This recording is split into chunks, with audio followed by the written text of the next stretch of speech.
on our soundtracks actually You did. Oh. for D&D here. You played. The joke was like the Romans going like the Goth tribes won't be a problem, and then the next one was that them for like Goths outside like oh. Oh, that's like the Doctor Who episode we just watched. That's awesome. Remember? That's really With cool. the Romans. The one where Rory finds out that he's fake. No, Oh, no. no. Capaldi. Isn't it at Hadrian's Wall? I don't recall. That was a good ass episode. The Capaldi one with the Yeah. Ninth Legion, and then the light suckers. whatever those things were. I'm not remembering it for some reason. That was a good one. It's the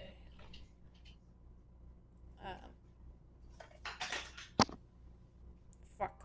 My words are gone. Sorry. Did you receive blunt force trauma to the head? Probably was dropped as a baby, but nobody wants to Conjugation admit is it. always the first thing to go. Okay, you guys. Everybody ready? Mm-hmm.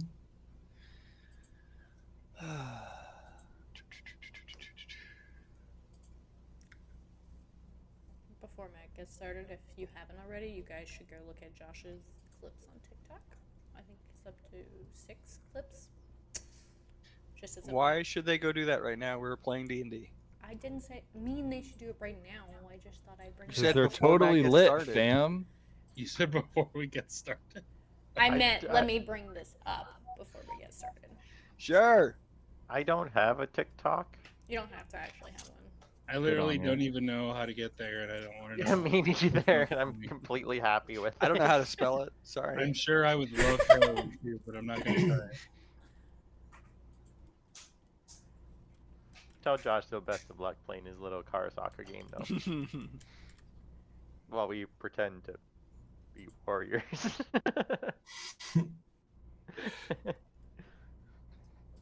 It kills me. There's like a group of people at my workplace who play D&D together. And it always makes me laugh when I hear them like talking shit about D&D, or like, I can't believe you killed me. Stuff. That's awesome.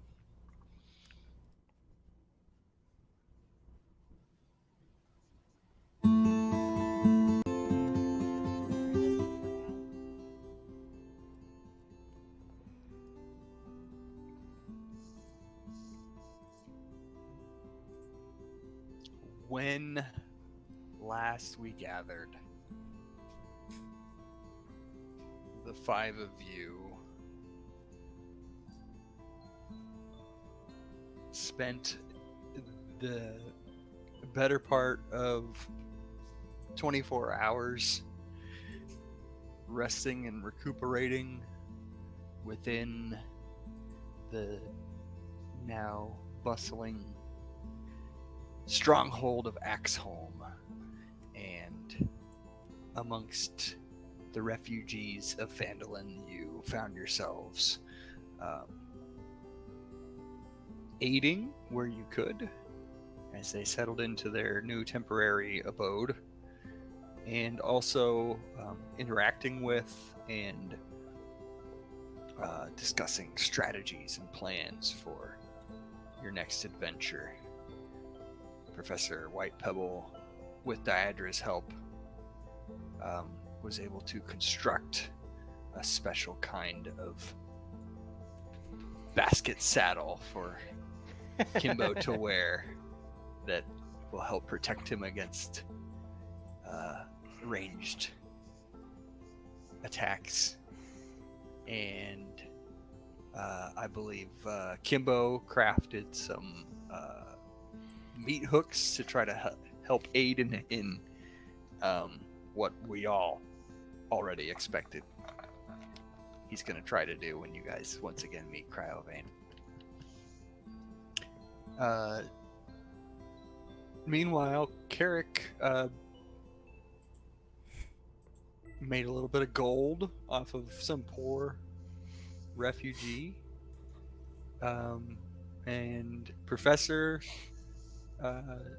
was able to keep warm, if not hot, through the evening. And a lot of you found a comfortable place to rest and regain a full rest, Bartleby. So you can take a full rest and regain everything.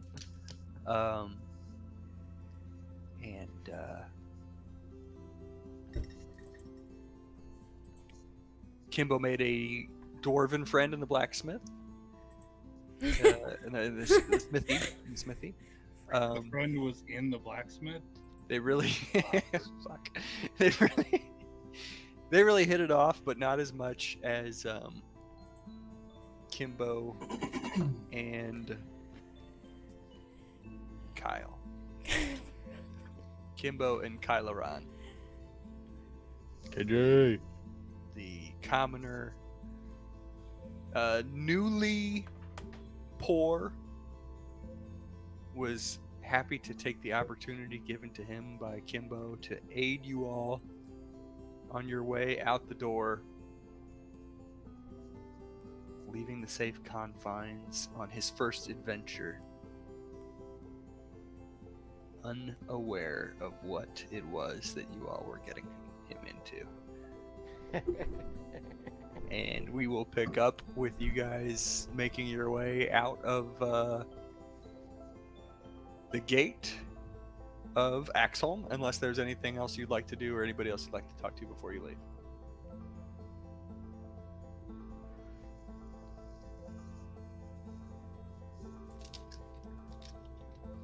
Okay. So it is with a little bit of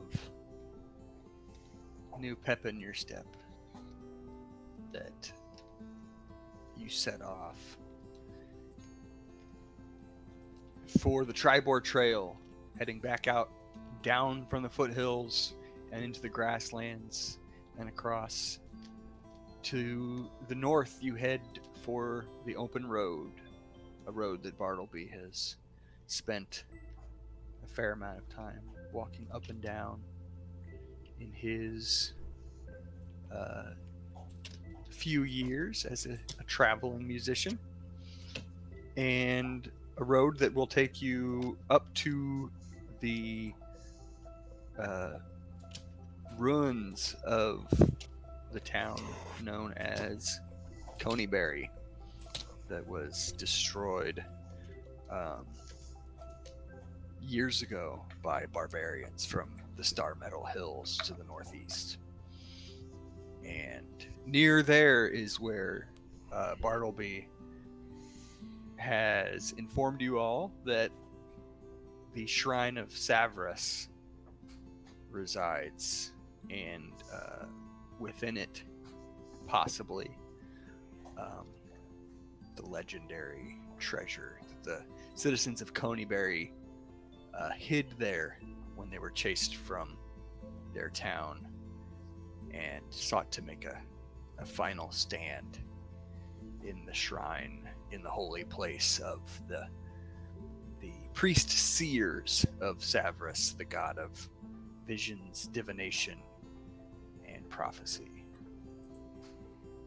And so Bartleby, pointing you guys in the direction, once you reach the road, you guys make your way down from the hills, the foothills, through the lower part of the crags where Axholm resides, and down into the foothills through the pines and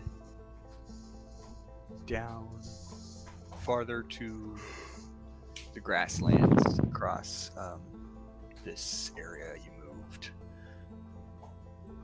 In a bit of a warm spring day, it's gotten to be a little bit toasty as the sun's risen higher in the sky, and it's a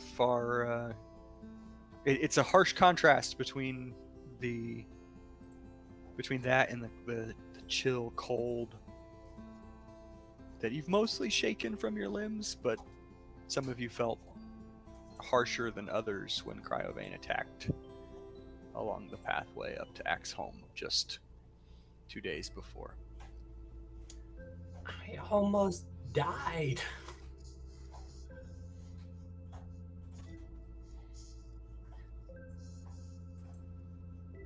So, I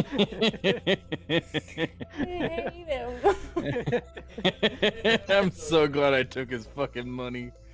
Ugh. Look. okay, so that's Kyle.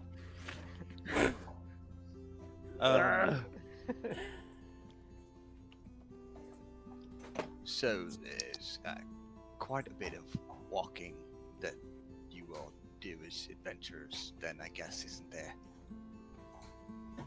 Yeah, This is kind of it. That's kind of most of it, actually, yeah. It's kind of. I mean, I'm not turning my nose up at 50 gold for just a few days of work. Don't get me wrong, but Yeah. Few days of work. Easy peasy. just think of all the things I can spend it on. Well, How what would proud you- my mom will be when I come back home with what would you riches spend beyond it her on there, wildest Kyle? imagination. What's the first thing you're gonna buy with that 50 gold? A better name. Oh, well, Bart, I fling fruity it's- pebbles at his face. You can feel the sog hit his face. I Never call me Bart again. personally, I find my name to be fairly modern, as it were. That's good for you, Kyle. That's also something my mom told me. Thank you. Yeah, and your mom was Told me something different last night.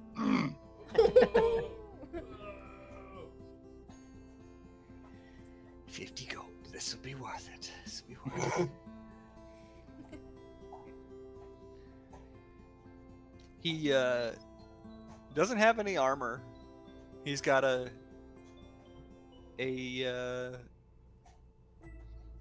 brown traveling cloak and some worn leather boots across kind of a greenish tunic and gray-green trousers below that. It looks like he's wearing a bucket on his head. More or less, it's not gonna offer much protection.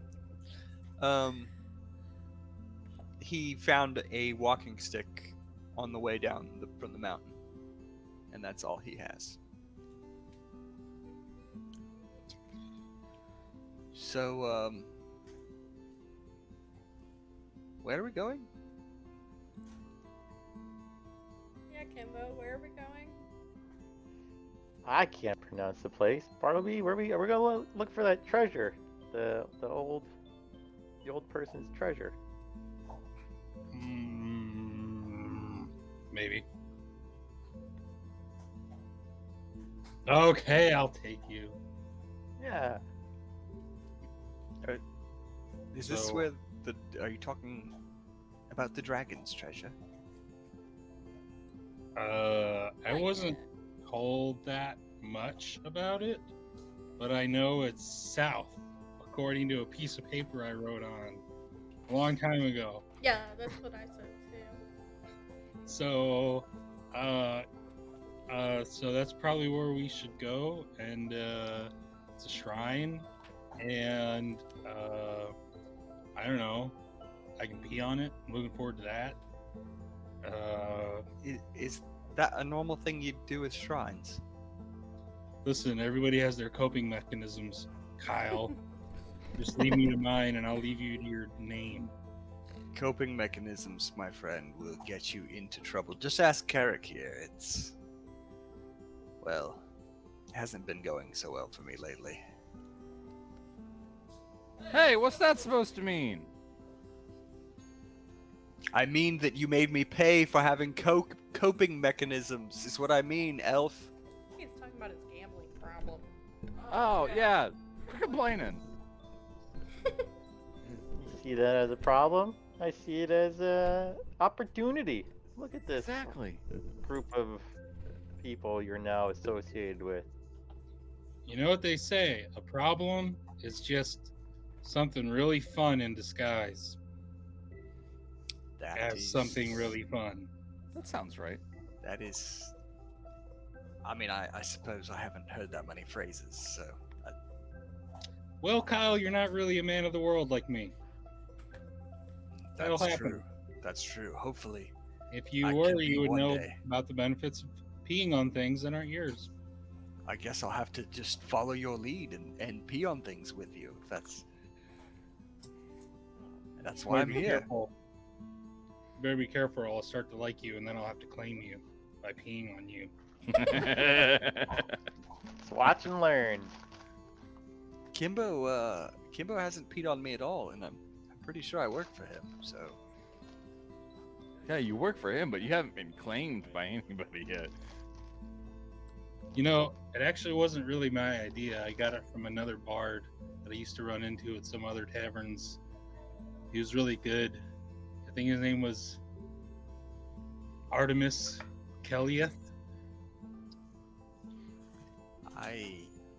He had a song about it.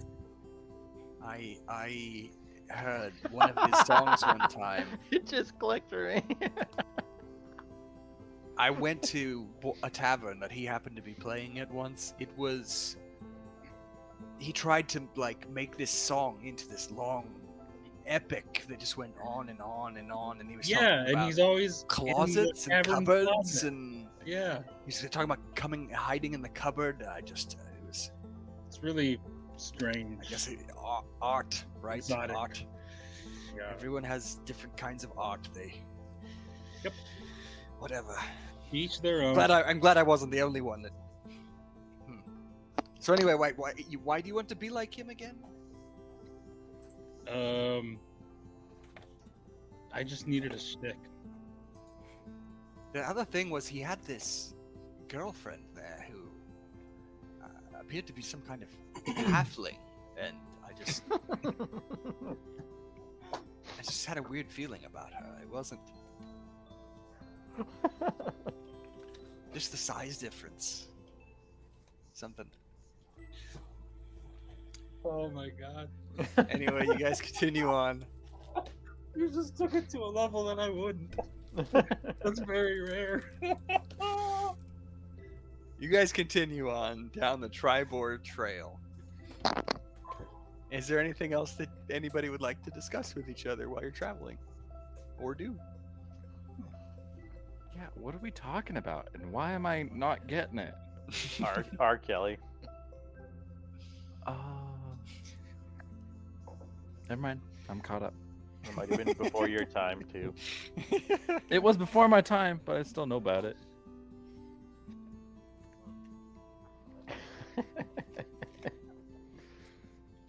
You all make your way within. It's about evening time as you come across the ruins of Coneyberry on the horizon and continue to approach. You see what was once a town similar to Phandalin, maybe a little larger, in fact, that has long ago been reclaimed by time and nature. And there are some stone ruins and remains, and they are overgrown and covered all sorts of grasses and other kinds of flora and ivy, and there's just some half walls remaining, some surrounds, foundations, things like that. And let's see if we have any more description for you.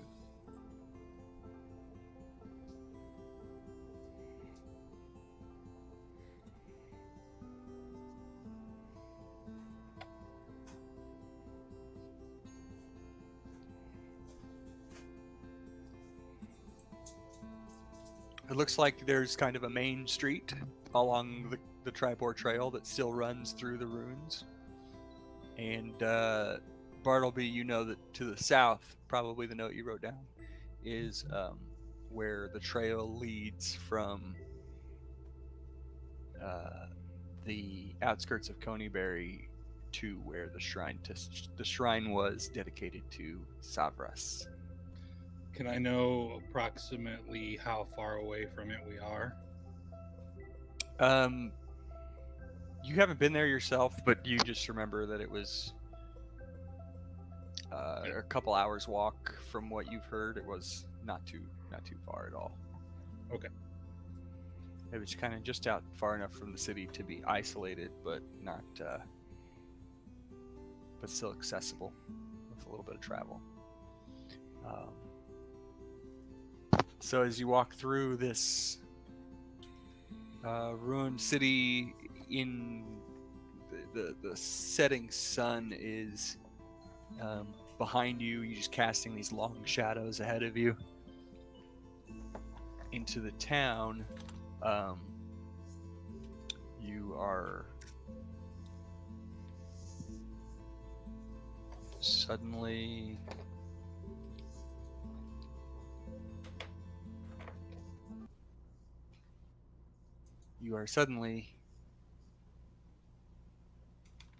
hailed. A voice calls out to you.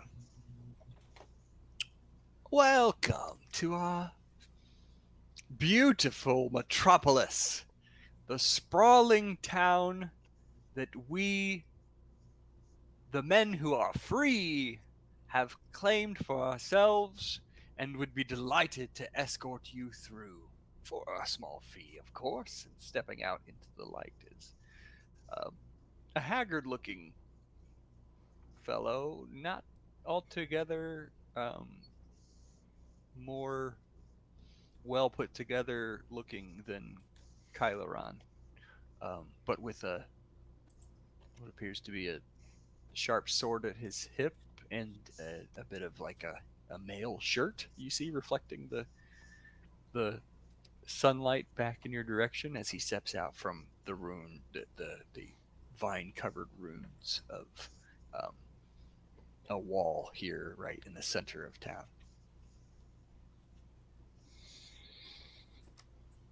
How much? Oh, well, we here are very much a fair lot when it comes to offering our services in aid to those who could use them when it comes to navigating such confusing areas as this one. So, rather than put a price that could be far too high for what people like yourselves can afford, I prefer to ask instead how much you got. I'll tell you how much I can give you. I am casting the cantrip Vicious Mockery. That will now immediately unleash this person that I do not trust at all. Let's just start snickering. How do you cast it? I'm so tired.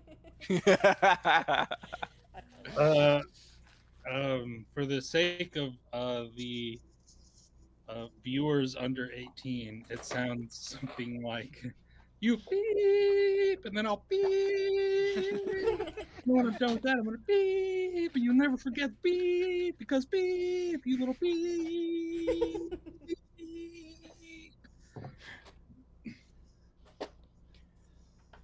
Well,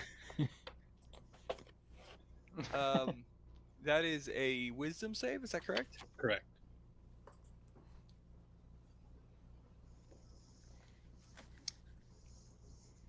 He rolled a 15.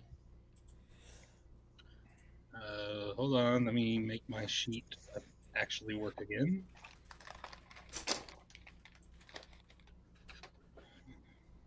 While this is going on, I turn to Kyle. Okay, Kyle. What you see is what's happening here. Is Bartleby's handling the situation. It's 14. Bartleby's handling the situation. Yep. Okay, so he passes the save, so no effect. Correct. Perhaps just vague annoyance at my existence. Okay.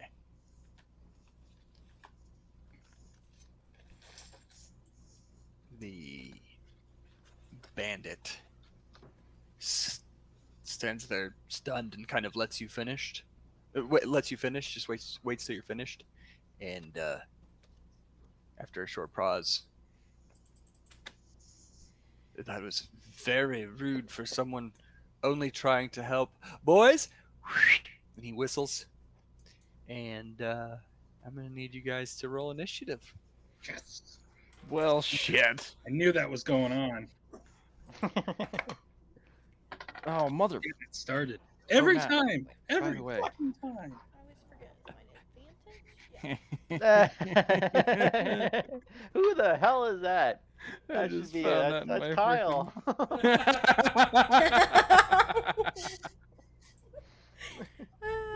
That's so Perfect. You asshole. Oh my 17. god. Did that work? Did you try it? I have a better card now, okay? It's an old card. It's really You old. didn't try it or it didn't work? You didn't try it? Really 7 old. for me. I got a All 5. right, let me come back to the initiatives in just a moment. I'm going to pull up a new map here.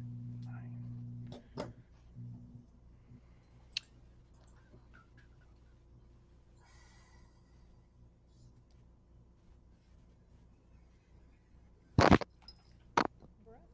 Not even. Not even.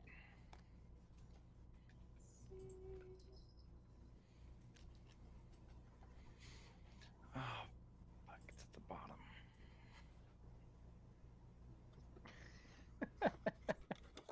Why do I have a finger in my backpack? From the I know. You orc, fucking psycho.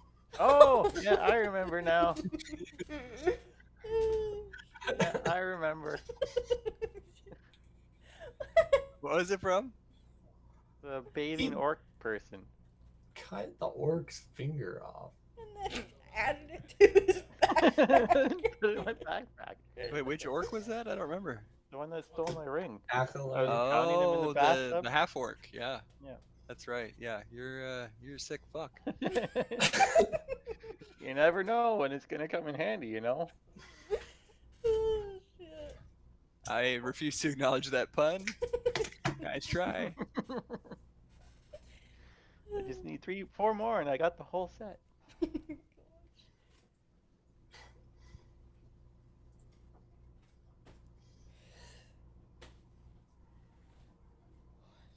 Okay, let's see here. Are you hacking while we're playing? just doing some of my desk drawers. It's just funny. Kiss my shiny white ass. This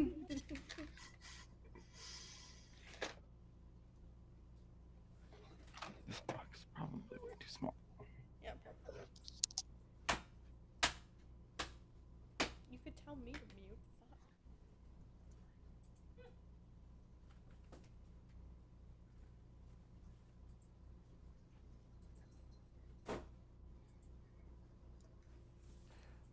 Oh, there's a spot for my bagel holding on here as well. That's new. Yeah, I think they've been working on that while this campaign's been going on. Yeah.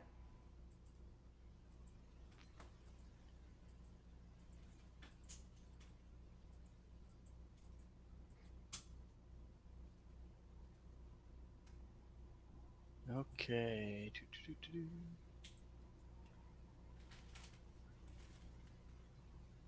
Now let me get your guys' tokens on here.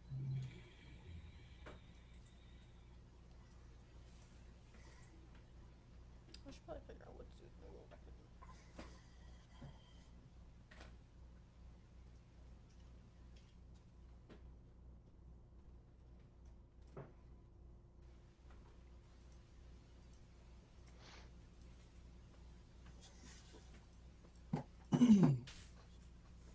So all these guys are coming out of the woodwork, and I go, "Okay, Kyle, this is a good opportunity for us to get you some new gear, okay? See, you should always trust the bard. Always trust the bard." Yeah, pretty He's much. lying. Don't trust the bard. I mean, Personally, not I lying wouldn't about trust it. hardly anybody here, but I'm trying to put yourself I'm gonna go pee really quick. Here. It's like you already chose not to trust me, so basically, fuck you. Hey, the guy's just trying to make a living, you know? Well, yeah, I offered him some gold. And, a chance at life. There's always a chance at life. Much higher chance at life. Yeah, but would he really be living, or would he just be breathing, you know? No, Now, this is life. This is how you feel alive.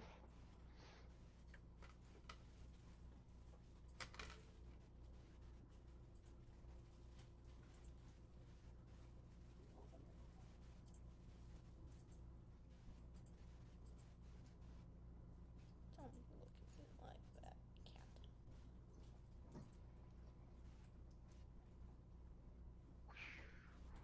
cat. Okay, you want to go and tell me what your marching order was? 17. No, before that, what order are we standing here? Oh. I assume I was first since I was quote unquote leading. Well, I know. That makes sense. Yeah. Well, wherever I am, the professor is right behind me. Very close proximity, you might say. It was probably, from what Kimbo said last time, Bartleby, me, Kimbo, and the professor, Kyle Carrick.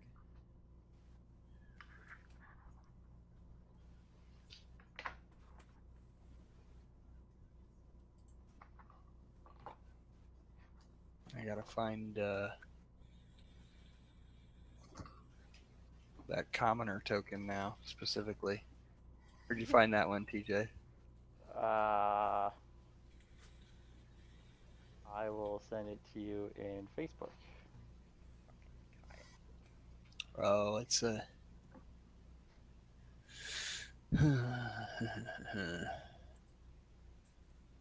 I think I'll just do this guy for now.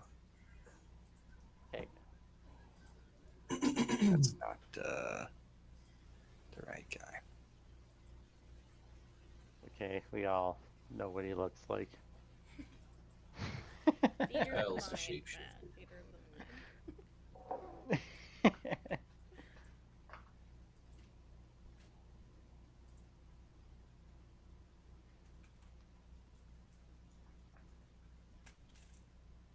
It looks like that There because he you go. was cheating against Carrick and he still lost.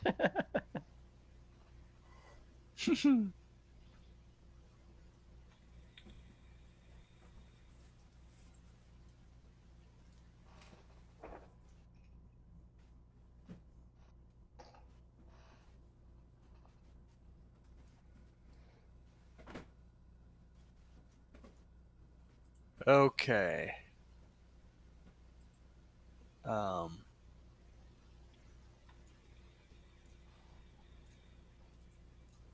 Almost ready here.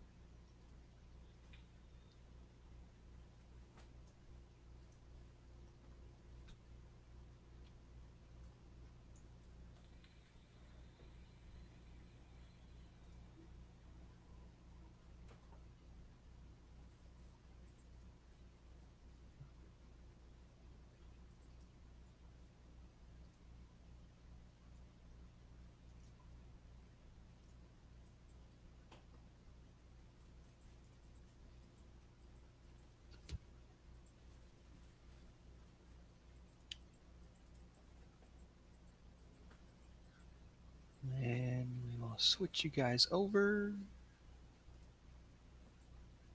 Theoretically.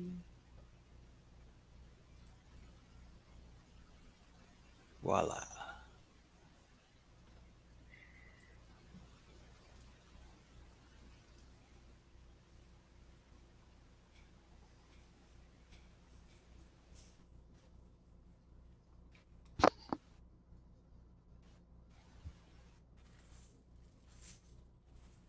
He's a pirate-looking motherfucker. Looks like he's come from the coast a little bit. He's got crazy eyes. Bartleby, what was your initiative roll? 5. Okay. How about Carrick? 9.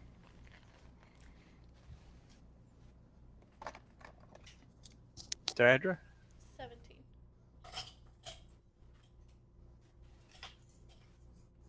Kimbo? 7.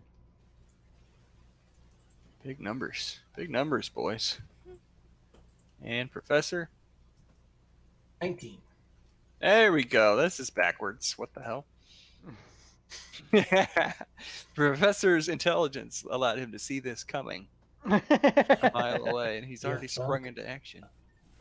I almost cast Mage Armor just for shits and giggles, but I didn't say it in time.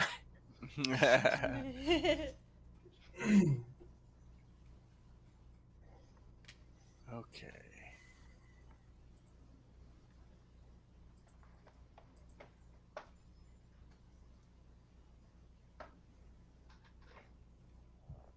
All right, so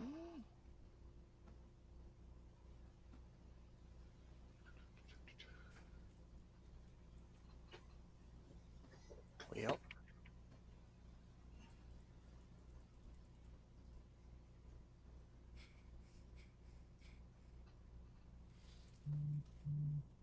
As the captain finishes his whistle,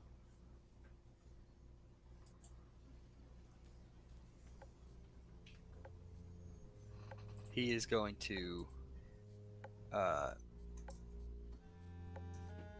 whip out a dagger of his own and just chuck it right at you, Bartleby, for obvious reasons. And as he chucks it at you, it's going to be an 18. And that's going to be 5 piercing damage. Okay. And then he is going to run.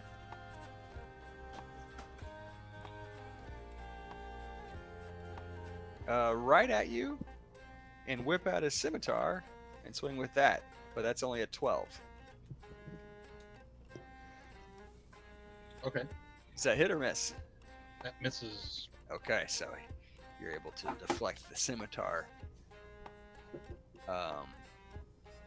As we get underway, and Professor White Pebble is up with Diadra on deck. Wait, if he misses, am I allowed to take a opportunity? Nope. Okay. I'm going to. Also, I will say, coming out of the doors around you is another bandit on the right. He's a classical bust. If you know what I mean.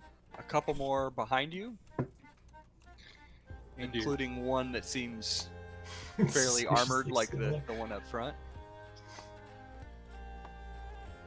And then another 2 come running out behind the talker.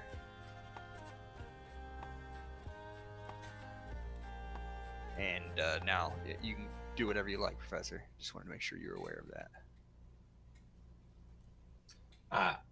I'm going to cast Mage Armor now and say, I don't think Metropolis or help or guide or most of those words mean what you think they mean. Also, freedom. Freedom seems to be have a bit of a definition issue. Anything else? I'm going to use my bonus action to make my cape billow. Because I'm sorry. Say again. Your bonus action. What? wait, hold on.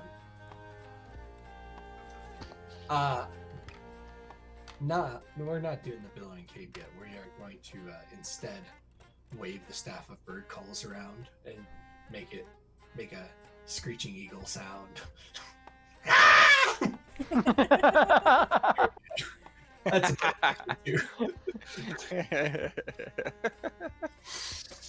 Awesome. striking fear into the enemies with pointless effects. All right, there you go. Awesome. That's my turn. Okay, Dadra, you're up. Okay. Can I start with my shield bash and try to like stun him by bashing him into the building behind him? The guy just north of me. Yeah. Okay. I'm gonna start with that. With a 16 to hit. That would Hits. which will do 5 damage. Okay. You just pummel him over into the door there, and he's gonna go ahead and fall backwards up against the wall over there. Okay, and then I'm gonna slash at him once with my sword, which is well over dirty 20 to hit. Okay.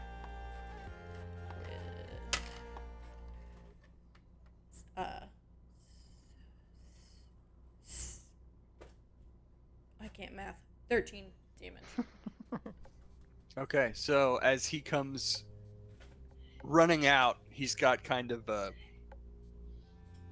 rusty metal short sword and just like a desperate look on his face, and he's dressed in kind of raggedy leather armor, and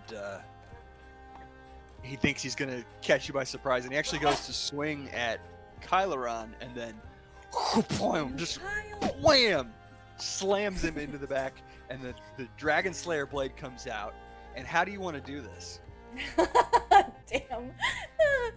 I mean, it's just a straight slam slash combo. Just like not even giving him a chance. Just yell You just back at open him up, like you just open him up right through the armor, and just slashes, and just blood comes spurting out. It gets right all over Kyleron. Yeah, like fucking Kyle, don't die. And the guy's like, I was just looking for my cat. And I want to kind of turn to Kimbo and be like, you take the front, I'll take the back. And then I'm going to use movement to move forward to the first armor guy and use my second swing at him. For another well over 20 to hit. It's That sucked. 10 damage. No. damage. Okay. Yeah. No. No, I got those numbers backwards. 7 damage. 7 damage. Okay.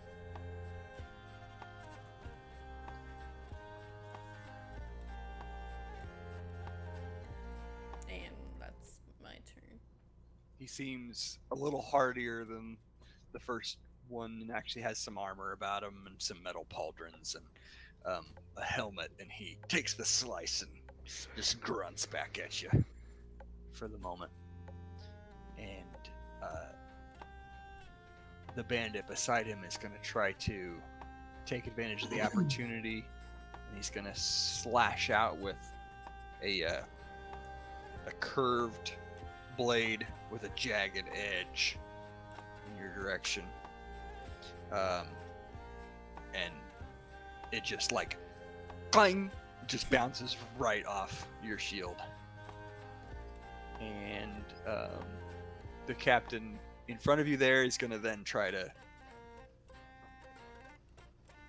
rush in the moment, and he does swing a little better with a 21. That hits. And so that's going to be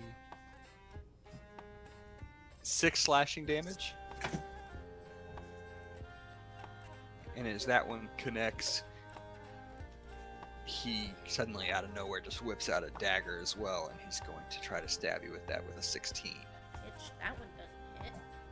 All right, so you take the first one, but you see the second one coming, and you get away from that. However, coming out of that house from behind you comes another bandit, rushing up in your direction, and that is a 21. So with a jag, kind of a ratchety looking short sword, just kind of slices you across the leg for 4 damage, I believe. Yeah, 4 slashing damage. And then up top, these 2 guys are rushing in to try to help against Bartleby. So one rolls only a 10. Them right the fuck off, man. And the other one rolls a 10 as well. Let's see here. Carrick, you suddenly hear and realizing there's an arrow sticking out of the ground beside you, shot down from a window from like a second story that's like there's not even a roof over it, and you just see like a bandit with a crossbow just like duck back behind as he missed trying to take a pot shot at you.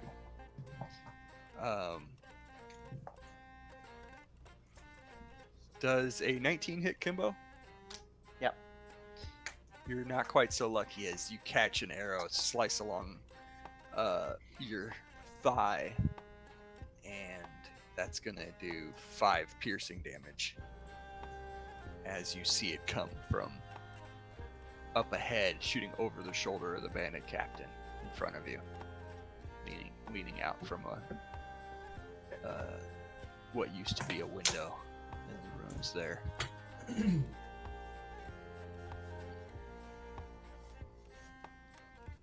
Kyle's got his hands full now, because coming out of the room to the right, the ruins there, is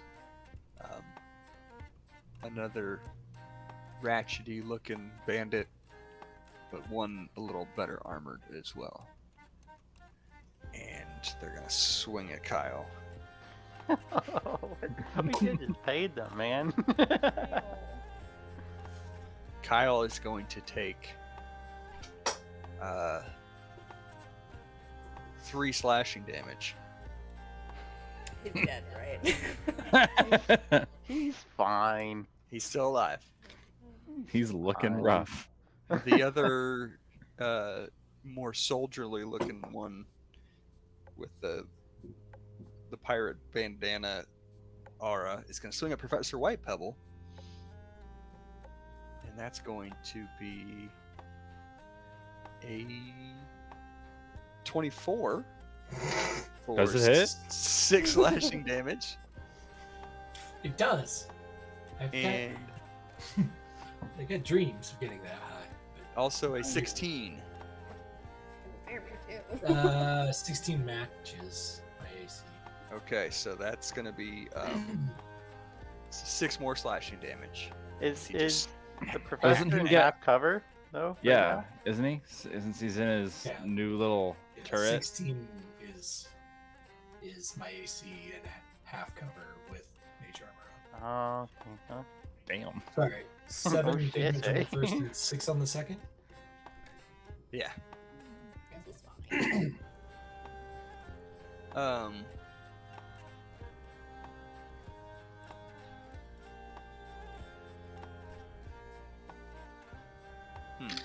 I forgot you were in the basket. It's okay. It's on my AC. I'm gonna land. So I'm gonna roll these at disadvantage while you're in the basket. If you stay up in there I'm not going anywhere yet. for this character. because he's kind of trying to get up at the Goliath, and you have the cover there. So the first one's going to be a hit, but the second one I'm going to roll a disadvantage now. That is... Oh, that's cocked. Only a 15. So the second one misses. So 6 total slashing damage. Yeah. Okay. And it is Carrick's turn with Kimbo on deck. Okay. Damn. Is this person you just put like right next to me? Are they up in the building or are they? And you know what? I just realized I didn't roll those attacks on Bartleby yet, did I? Oh no, I did. They missed. They missed. Never mind. They both missed. Yeah. Yeah, you're good. Sorry, the person in the building is kind of just up above you on like this broken, Okay. like just the corner of a second story. Okay. I'm And gonna. they are in cover, so it's going to be disadvantage to try to hit them. I'm like, hey professor, can you take out these frickin' archers? I'm gonna be a little busy here, and I'm gonna draw my sword and step up to the guys attacking Bartleby. Give my guy a hand. I'm gonna swing once at the one directly in front of me, and then one at the one directly in front of Bartleby. That's a 16 and a 24 to hit. They both hit. They both hit. Okay. So roll damage on the lackey. So it's that. Oh, and then I have to. Ooh. I always forget that about this sword. 6.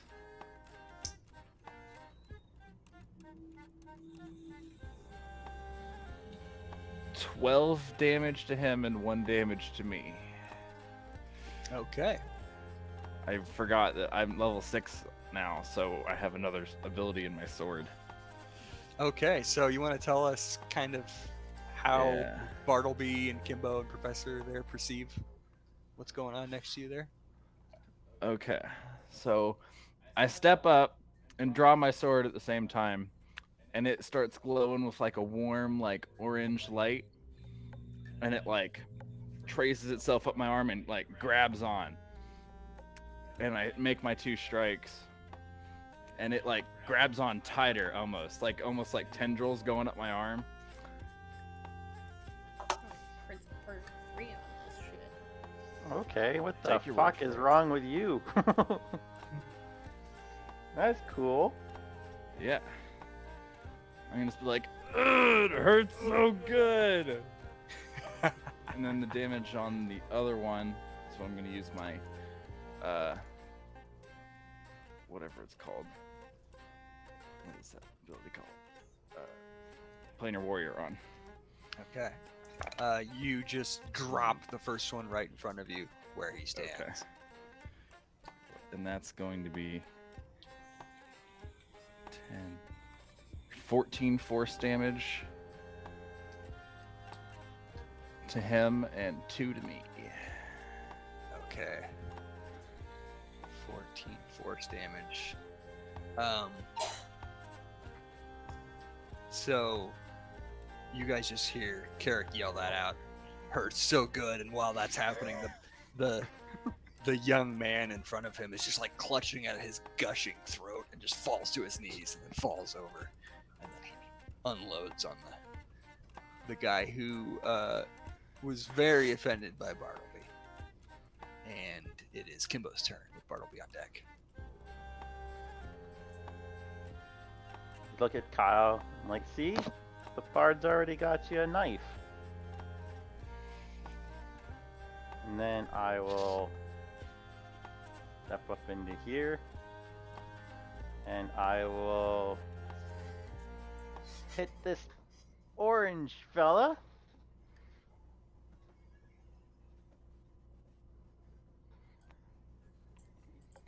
With my stick, so that's 28. To hit. Yeah, it hits. Yeah. Twice. He's wielding like a heavy club in both hands. And that's 14 damage.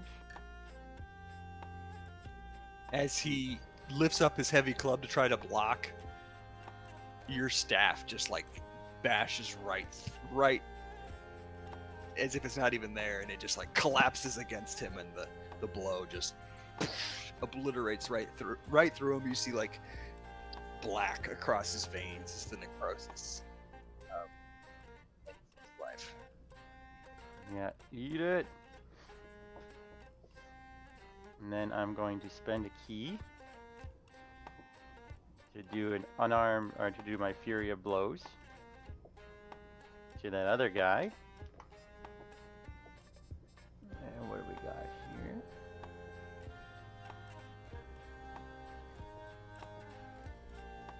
here? One, and the other one's 14. 15 and 14. To hit. Okay, do you swing? You're swinging at the captain. Purple dude. Oh, okay. Yeah, those both hit.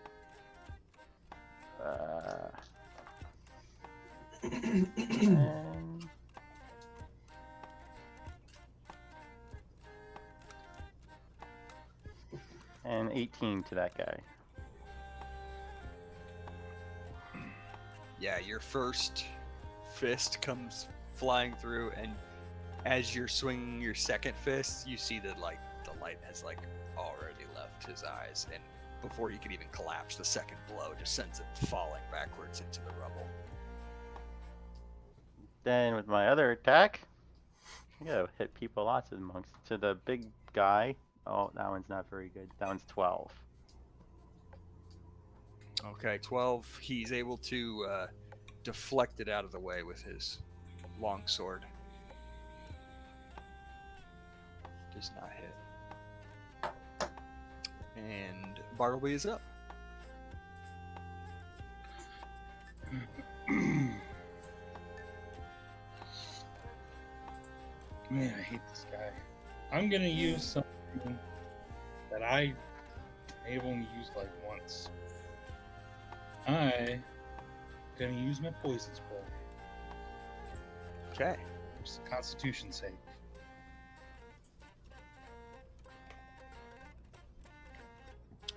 That's a 9. Okay. What is mine again? That's a fail.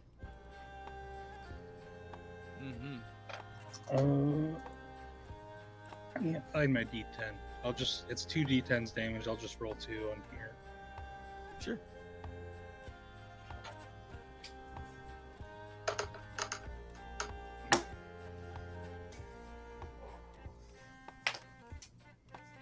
Eight damage. All right. I assume you fart in his general direction. Oh, absolutely. And it's fruity, baby. It's fruity. It's fruity. And I am gonna throw Bardic Inspiration to Sorry, Bardic Inspiration to who? Professor. Prophet of Essers. It's a D8 at this point, right? Yeah. All right. So you send that over that way, and just like coughing. Yeah, he slices back at you with his longsword for a 9.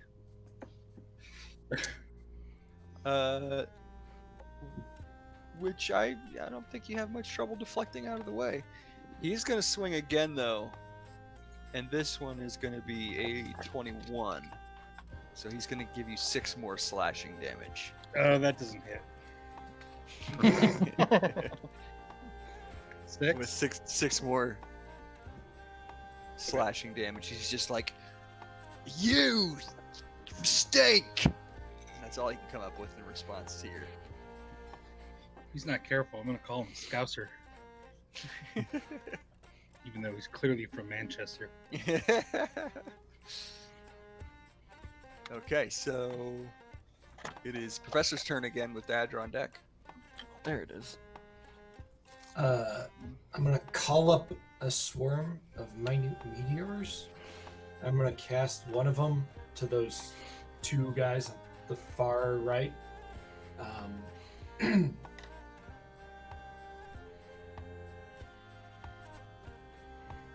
are fighting Diadra. Okay. And that should be able to hit the two of them. Got it. And it's going to be save 15. Sorry, save 15 what? Save 15 dex. They both fail. All right, and so that will land for 2d6. Which I'm just going to roll one here because somehow I only have 1d6. Well, there you go, 6 damage to those. 6 damage to each of them. And then can I hold the second one in case that guy on the balcony pops up again? You can, but hang on just a moment. I need to step away for a moment. I'm sorry.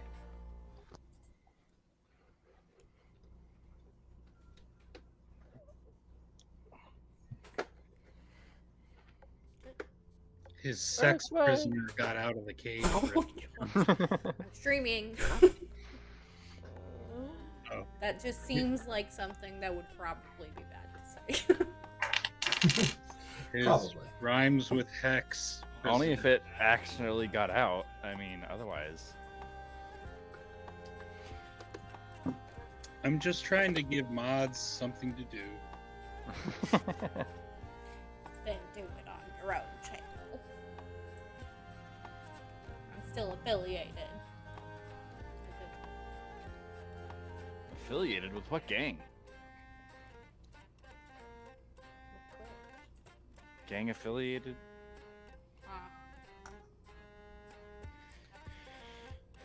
So Steve, you coming down on the 28th? Of August? Yeah, not here. There. Right.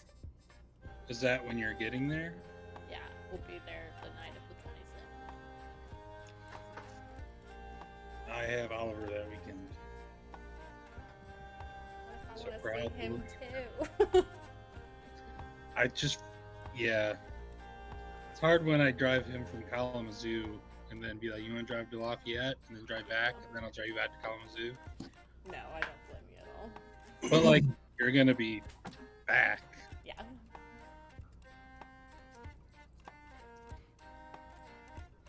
I'm also going down to Indy like several times this fall because I'm playing in a wedding band in November in Chicago, but it's the guys from Indy, so I'll be driving through lots.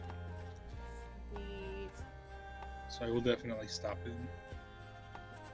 Look at But is the that. 28th like a party? No, not specifically. That was just a weekend day. Yeah, I didn't know what you were talking about. Like, what? You want him to help us move in or empty the truck out? I guess not even moving in. It's emptying the truck out your parents' house. Fuck. Yeah, we did finally get a permit. It'll be for October 1st. A permit? Woohoo! What are you permitted to do? An apartment. Oh, an apartment. I thought you said a permit. She's got a permit to get an approval for a rental. Got license for that. That was 6 damage on each of those. To each 6 of those. damage on each. Yep, and I'm gonna hold the second one for the closer balcony if he pops his head up again. Okay. Sorry about that. Just had somebody at the door. Part of the reason I was late was we had some crazy storms, Same here.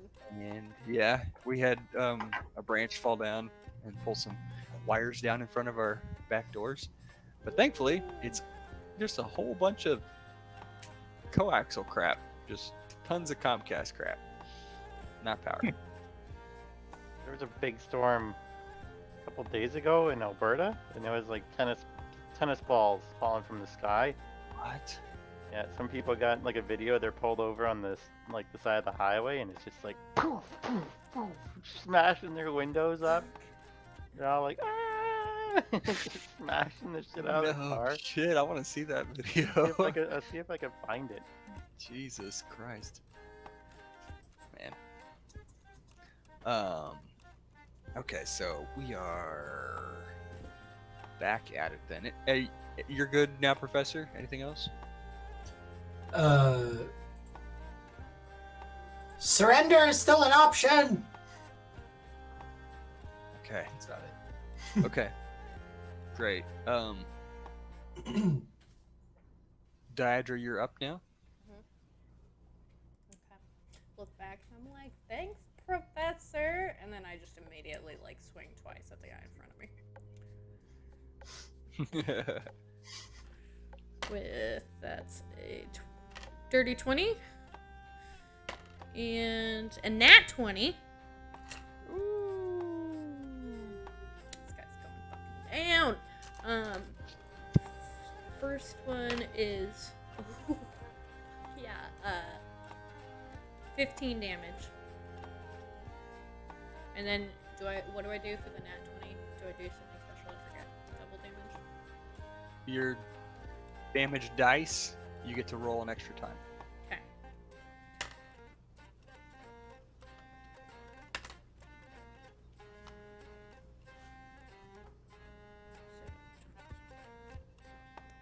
That's a total of 29 damage altogether for both hits. What was the first one? The first one was 15. Thank you.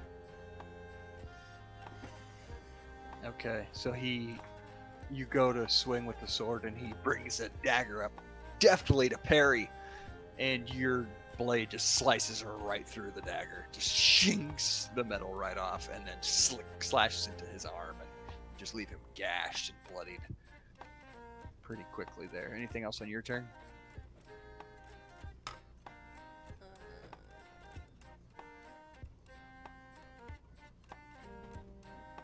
Well, let's go ahead and do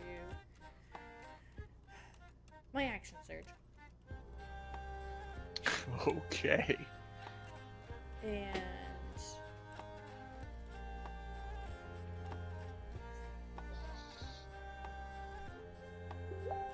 with it, let's do Second Wind and Rallying Cry.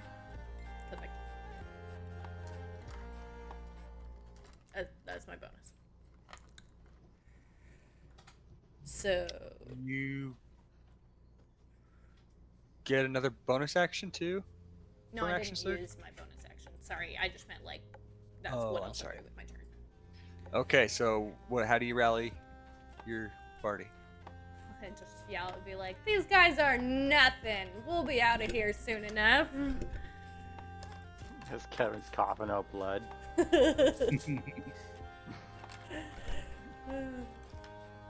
Or Kyle. Yeah, I was supposed to say Kyle. And then let's see, Oh, my it was Ken. healing. Ken. I just heal back to full health. Do you heal anybody else? Yeah, and then with Rallying Cry, I'll call out, be like, "Who needs the heal?" And then I'll just like review. I don't remember who took what damage. Kyle, me, and Bartleby. Can I heal Kyle? I'll heal Kyle. Okay. Yeah. I'll heal the three of them, which will be 6 health. Okay. And then I get to take my two swings at the big guy again. Which is that's a nat 1. I don't have this right. That one's a nat 1 to hit. Okay. Miss. Yeah. And the second one is a dirty 20. Dirty 22. That hits. With another 8, so 14 damage. You're swinging at the big guy, right? Mm-hmm. All right, that like bends him over, and he's just like, "Ugh!"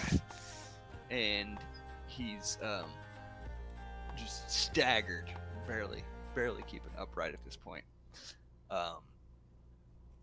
You see the two guys on both sides of him are just like not sure whether they should run or fight at this point.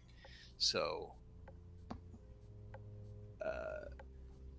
as you finish your turn, finally, you're gonna Kyle get a see. turn? He's coming up. So far he's been like just like paralyzed in fear, and he got slashed, and he was just like, and then, and like the wound just like closes up. He's like, what? So he is completely in over his head at the moment, but his first turn is coming up. But before he can go,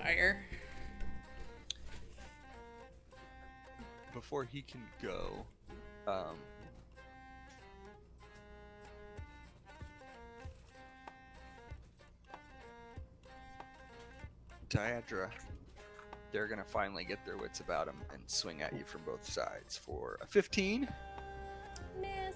and a 9. With your armor and your shield, they're just like, you're not concerned as you're just deflecting everything. The captain is going to then try to, or the sergeant back there, not the captain, is going to then try to slash you with his scimitar, and that's a 19. Meets it, beats it. Yep. Damn, that hits. Okay, so you actually take 6 slashing damage. Ha! So he gets one in on you. And then the second one, however, he's feeling a little good, and he draws back out, and you just like bash the blow straight upwards. And doesn't even come close. Doesn't even get near you. What little confidence he had gained.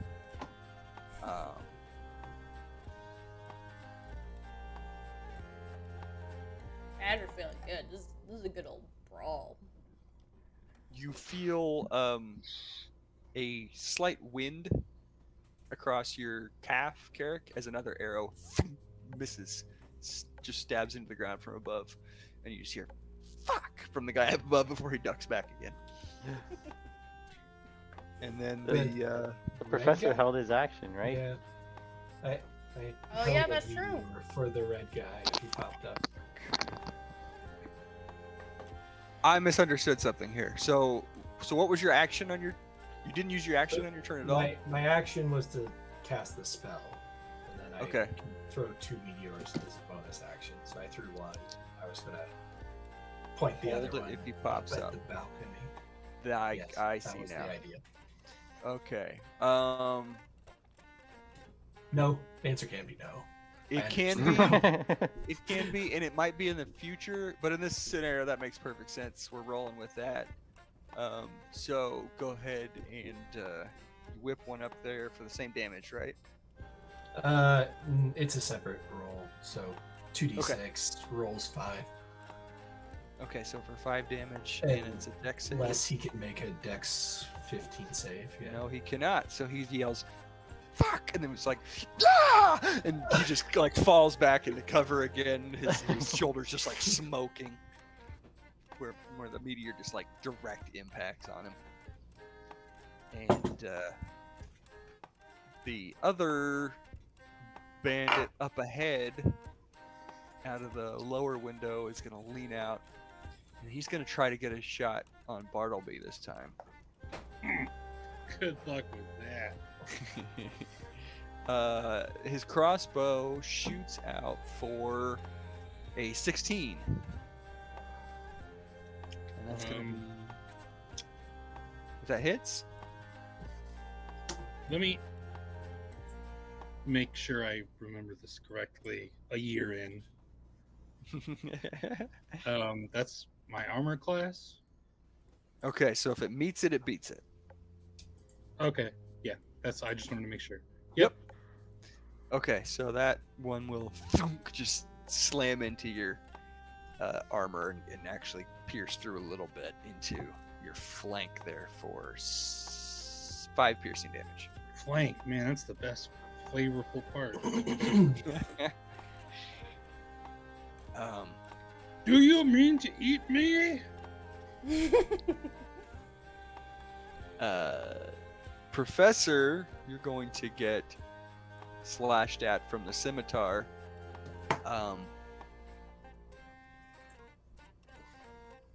Still up in the basket. Yep. He's going to swing at disadvantage on the first attack here and miss, and just you get the first like heavy notch in the side of your now christened traveling stronghold there, as it's just clang off the side, and he's just like, and he's gonna swing now at Kimbo, holding you aloft there, and give up on that. He's swinging at Kimbo's legs for a 24. Yeah, that hits me. That's gonna be 6 slashing damage to Kimbo, and at that point, Kyle is like, yeah, and he's gonna swing his. Yes, Kyle! He's swinging that walking stick at this this armored axe wielder that just sliced at Kimbo in response. The swing is going to smash the walking stick on the armor. It's just gonna crack, and the walking stick's gonna just split into 2 pieces. Oh. And the bandit soldier turns to him and directs his gaze in Kyle's direction now. And we go to Carrick with Kimbo on deck.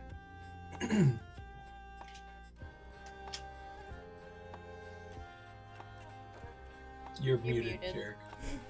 Jarek. Oops, hadn't happened yet. It's happened. That was the first time everybody's pointed it out to me.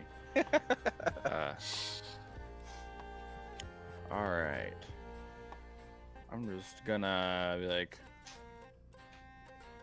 what to do? I'm gonna attack the boss guy one time with my sword. That's a 10 to hit. Okay. Never mind. We're gonna do it twice. That's 15 to hit. 15. Seems like it feels like a good strike, but at the last second he just out of nowhere deflects it up with a reaction, and it misses as well. Okay. I'm like, you know what, guys? Should we think about taking this one alive so he can tell us where we need to go? As I On point my second sword thought. at him. And just kill all of his friends.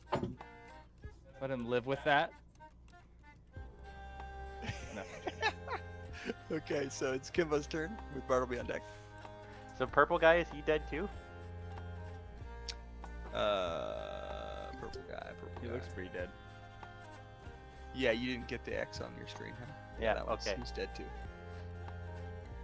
Okay, so we are going to smash man in front of Bartleby with the stick.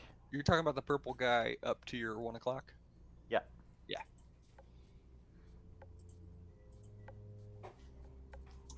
All right. You turn the Golthius staff onto.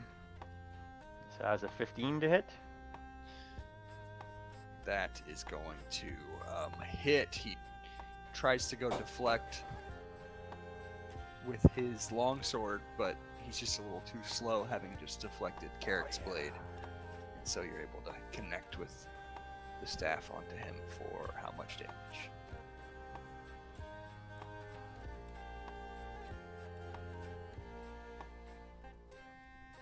Eight. Oh no, I'm looking at the wrong one. 14. That sounds more like it. Yeah. 14.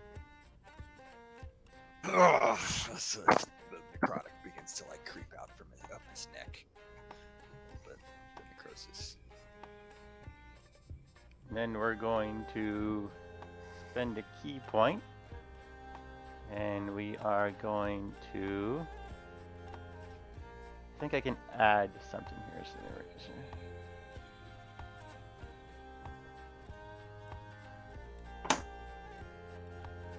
Yeah. I'm gonna spend a key point to add Hands of Harm on him. So that's martial arts die plus wisdom. That's cocked. 6. For an extra 9 necrotic. Okay.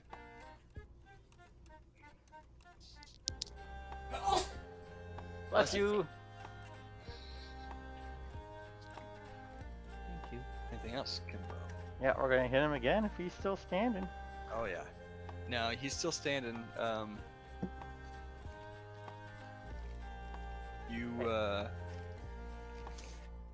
The necrosis extends out from up his neck and down and below his armor, and then the energy just lances through your staff out from your hand, and then suddenly it just shoots up into his face and out across his arm, as well as your hands and arm kick in. But he's still standing, and he just grunts. This guy's tough. Another 15 to hit. It's For 10 damage this time. okay. And he's struggling, and his longsword wavers for a moment, but then he picks it back up and returns to his guard as we go to Bartleby. I am going to move just one little tick. And then I am going to cast 5, 10. Okay, I'm going to cast Shatter. I guess I can't hit all 3 of the people around Diadra without hitting her. So I'll cast it like here. So I can just hit those 2. Okay. Where to go? And I'm just gonna cast it. They do Constitution saves. All right. 14. They both fail. Damn straight. Overall. So that's 25. 25. What level did you cast that at? 3rd. Holy shit. So, Diadra, as you're facing off against these 3, you just suddenly hear, and both of them are blasted forward off their feet, and you just see these like agonized faces as their bones are just like destroyed. Their skeletons just collapse in, and they just like jelly land on the ground. Fruity Pebble that bitch. Man, I'm awesome. Damn fucking right. As that happens, the bandit beside you, Diadra, he takes off running down the alley between the 2 runes there. Ooh, can I get an Runes. opportunity attack? If you want it. Yeah. How did I just throw an attack? Get back here, you little yellow guy. That is a. Oh, I thought that was 6. That's a 9. That makes it 17 to hit. It's With 7 damage. Damn it. That was open. that's a slice that he just staggers from, and just bleeding, tripping, stumbling. He just desperate. He's gonna just take off as far as he possibly can. Still alive, barely. He'll probably bleed out.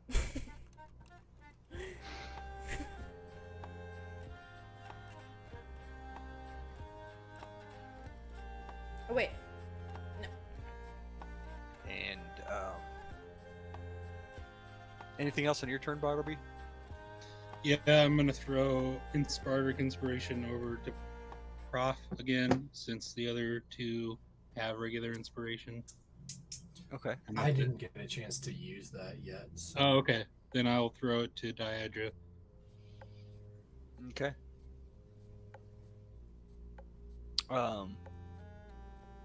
So you send that over to her, and there is the captain who initially called out to you guys. He's gonna get an opportunity attack on you, Bartleby, for moving away, I believe. Is that what you had to do to get the shatter cast? I mean, I didn't have to. Oh, you But didn't have to?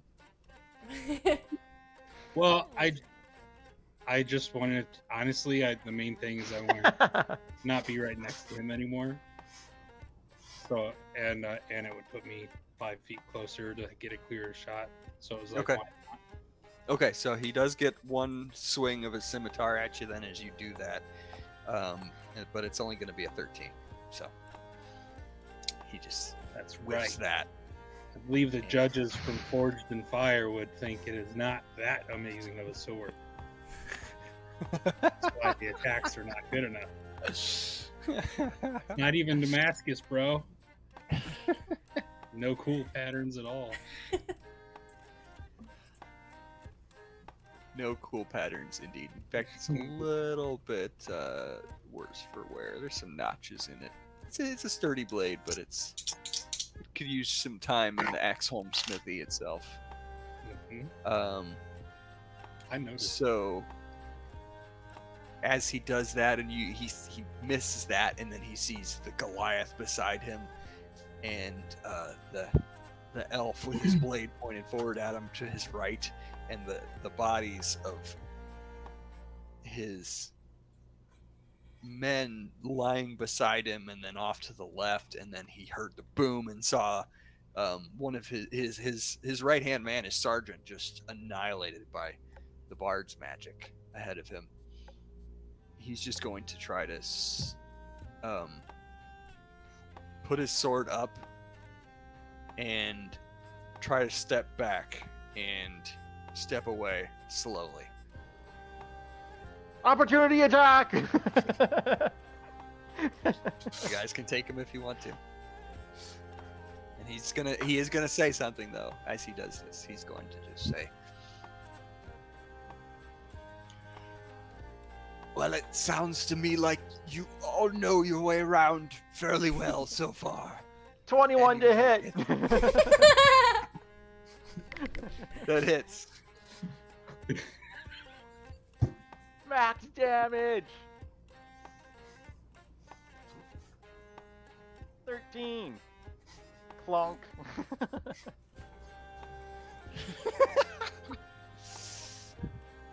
You hardly need the free magic. He just collapses, dead where he stood. Mid Dead? That killed him? It didn't knock him out? It's just a piece of wood. You can do non-lethal damage if you want to leave him unconscious. That's Yeah, we're just gonna clonk him. We're not gonna kill this one. All right. You're swinging with your Golthia staff on an opportunity attack. I want to see if you have control enough to do that. So roll me an athletics check.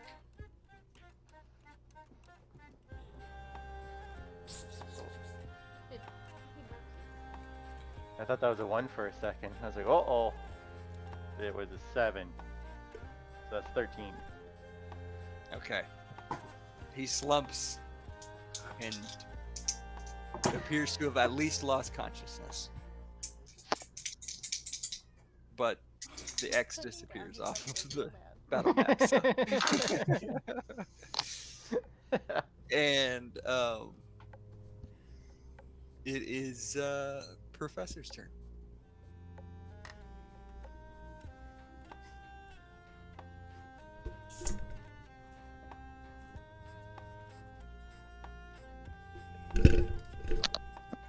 Well, I knew what I was gonna do, and then he tried to surrender, and now I don't know what I'm going to do.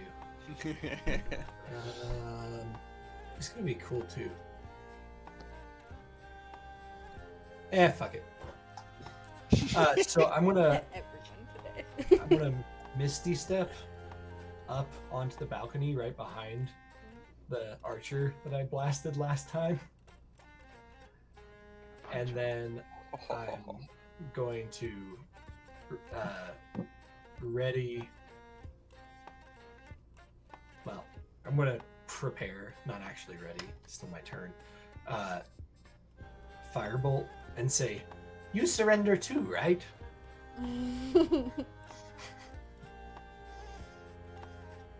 As you suddenly appear behind him, he just and you're sitting there like ready to cast.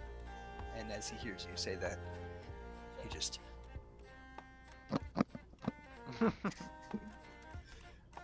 Good. and he just slowly sets his crossbow down.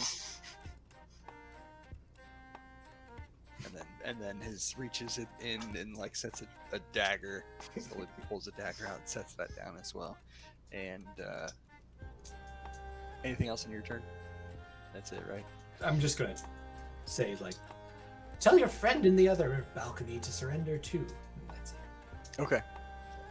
Nice. So Diadra, you're up.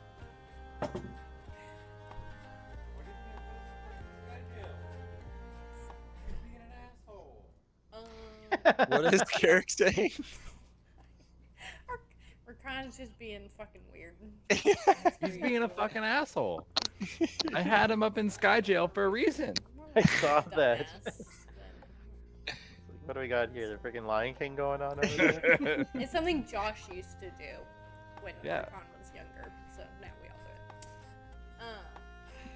There doesn't really seem to be. Oh wait, is that guy still alive and being kind? That the blue guy? Language. Yep. Still alive. He's alive and well, actually. Okay. Well, I'm gonna walk. The up- one that Professor was just indicating? No, the guy next to Kyle. Oh, yeah, sorry. Okay, I'm gonna start by walking up to him and being like, all right, your turn to make a decision. And I'm just gonna wait a second, see how he responds. Okay, you're moving up next to him? Yeah. Okay.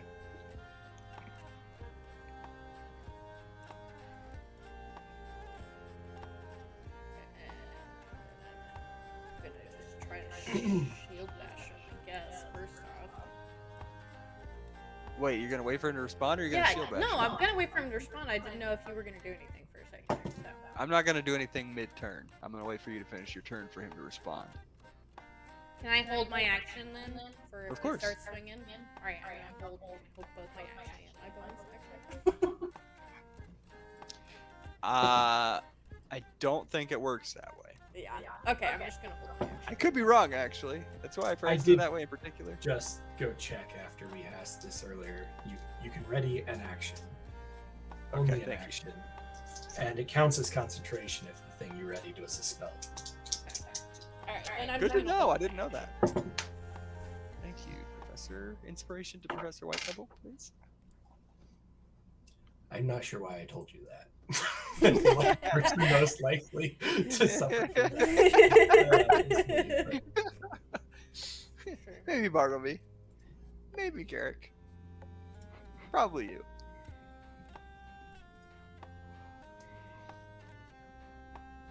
I'm just holding So- my action. Okay, you're not doing any of the bonus action moment? No. All right, what's your action that you're holding? You have to state. You have to tell me what you're going to do if something happens. What's your condition and what's your action? I'm just like ready to swing if he does something even slightly out of line. Okay. Anything slightly out of line. Got it.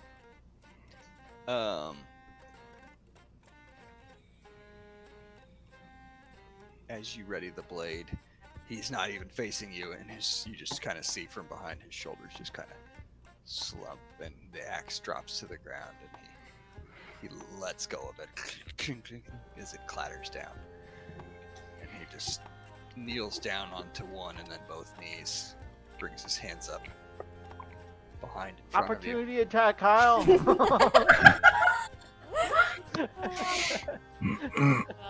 would talk to her like, I'm willing to let you go as long as you tell any other fuckers here that if you guys harass any other innocent people, I will personally come back and make your lives a living hell. The rest of the walking stick comes down on the guy's Yes, head. Now kneeling in front of him. Kyle. With a 16 to hit, he rolled with his walking stick. The sergeant at arms, the soldier, the main muscle of the bandit party, who had just knelt down and dropped his axe. Just his face is just,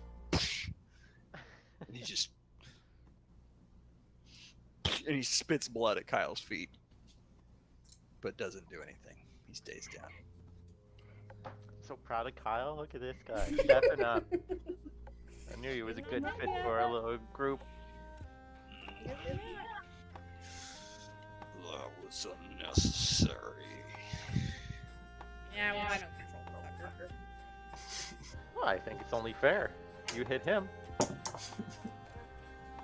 You guys hear just a little clatter from behind where you're facing this guy, and you see that the bandit archer up ahead has just tossed his crossbow out into the street, and he's leaning out with both hands. Good choice. And everyone has surrendered now or is unconscious, except for the one that went running from Diadra.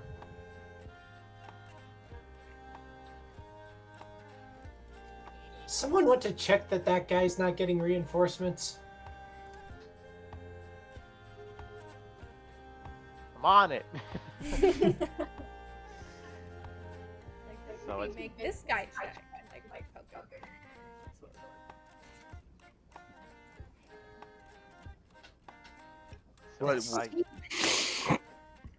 What are you doing? I'm gonna chase to see if I can find that other dude. Sorry, Prof. It's okay, I'm up in the balcony already. Oh yeah, you're up here now. Yeah. So Always end up like in a balcony somewhere.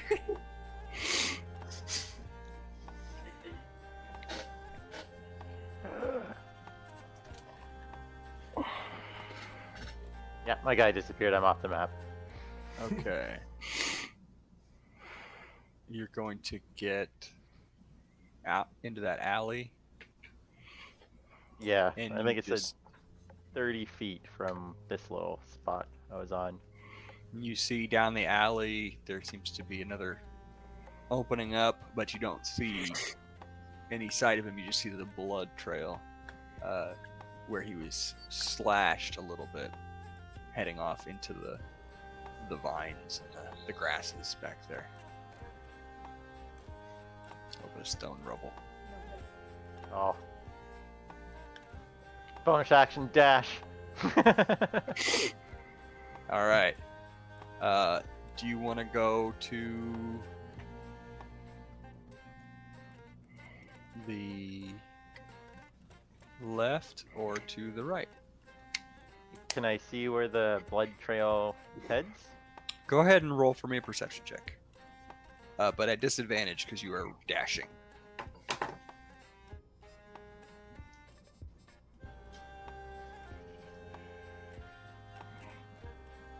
$16. Okay, with a 16, you see a little bit of splash off to the right. Heading right. Okay, so that's gonna put you like. I lost my little man again. Oh, okay. Right there, I think. Yeah, so it's at 30. And then... Okay, so I started here. Oh, it even keeps track after you let it go a little bit. Oh, that's cool. Okay. 5, 30, 65, 85. I go there. What? Yeah, I move from 90 feet with the dash. How do you move 90 feet with a dash, you freaking monk? Or 80 feet, so I gotta go back there. Oh,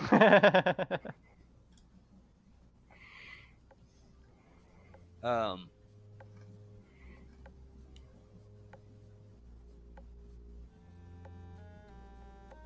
let's see here.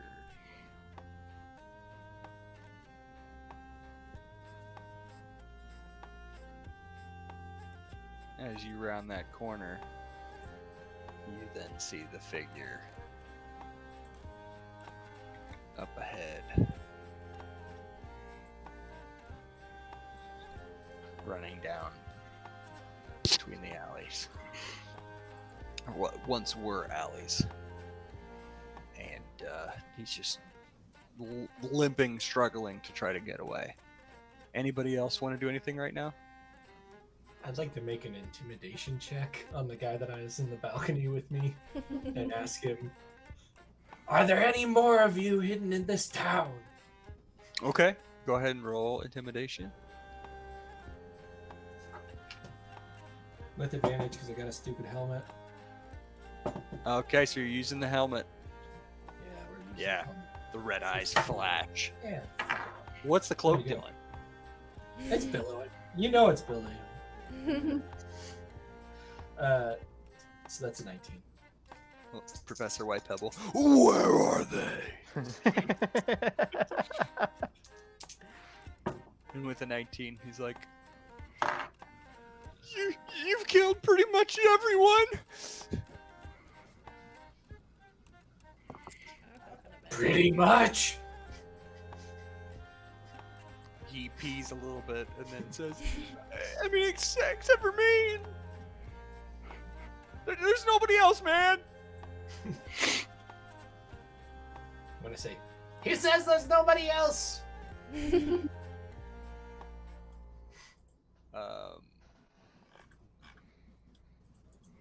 You just kind of catch sight of Kimbo sprinting through the ruins back there behind you, and Kimbo, that call out from Professor reaches your ears as you're dashing around the corner, just as you lay eyes on the limping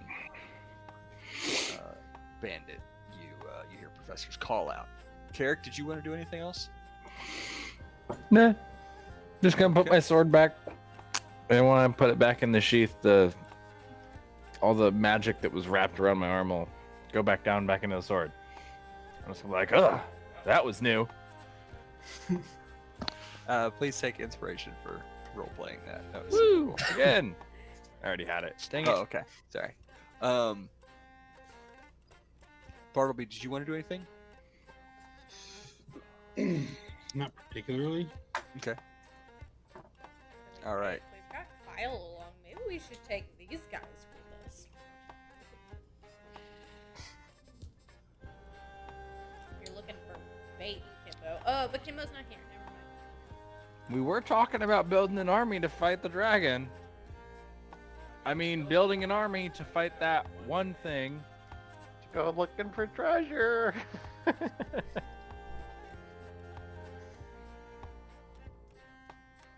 Kyle is just like, yeah. You could be under Kyle's command. Yes. Commander Kyle. Commander Kyle. Commander Kyle and the Light Brigade. New group name. You guys are out of initiative. The bandit that you were chasing limps on and out of sight to the left. You see him duck around the corner. So what do you guys want to do now? Can I Can keep we- following him? Yeah. Yeah, I'm gonna follow. I'm going to instruct the guy that's up there with me to step down into the courtyard with everybody else, or step down into the street with everybody else. Don't really like being up here alone. He just kind of like slowly like climbs down, and he keeps like looking like where he's climbing, but he's like looking up at you between every movement.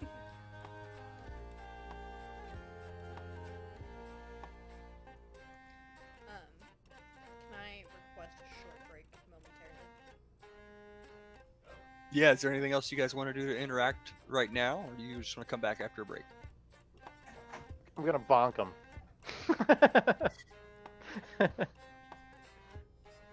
Okay. See if you can hit him. Non-lethal bonk for 24. Miss. Oh! He collapses at exhaustion as your blow comes through. No. All right, so bonk. I was always trying to blow, guys. 15 damage. You bonk him good. And then I'm gonna drag him back. All right, so as you're coming back into the clearing, he sees his buddy has climbed down from beside Professor White Pebble and stepped out into the street up ahead, and then he also sees his captain lying face down in the grass, and their best warrior is on his knees with his axe laying on the ground beside him, and we'll pick back up there after the break. After a break, not the break.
Kimbo, I believe, had something he was trying to do.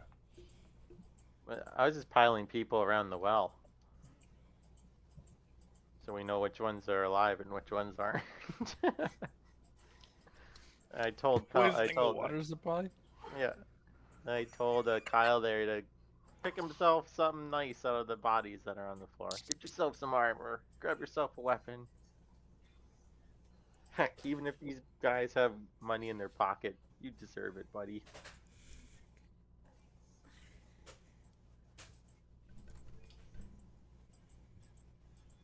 You begin gathering the bodies while he's like searching around and stuff, and next thing you know, you look over and he's got like a leather vest that's like a little too big for him, and he's lost the bucket and is now wearing a metal helmet that looks very uncomfortable, but he's doing his best.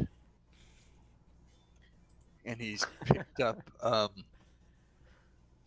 the battle axe, which he's just like dragging behind him with both hands. Hey, make sure it's stuff you can use, okay? Oh, right. And he just like gently sets that down, and then No, put it in here, and I hold out the bag of holding. Just to blow his little mortal mind. he just looks at you confused. He's like, and he continues like looking for other stuff. He just doesn't even know how to respond to that. He's like, there must be an inside joke I don't understand. Okay. I put him in the bag of holding. Ha ha ha! He comes back with a short sword that he's just kind of, like whipping around. Yeah. There you go. This is going to be great. I'm like one of you now. Yep. You sure are, buddy. Absolutely. Tap the brakes, buddy. Okay. The armsman, the axe wielder from before, who's now just sitting up with his back up against the well. It's just like, what are you gonna do to us? What are we gonna do to them, Diadra? Well, we either intimidate them into being good people, or they come fight with us. So maybe a bit of both. Intimidate them to be good people. I mean, that's pretty sound political theory. Essentially how the laws work. By the way, Carrick, will you catch me, please?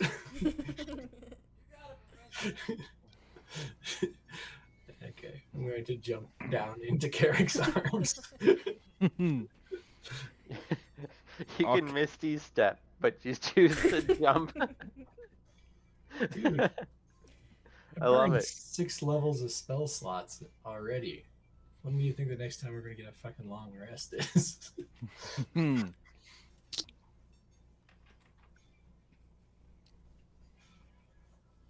I think taking them with us is a bad decision. I do not want to sleep with their like around.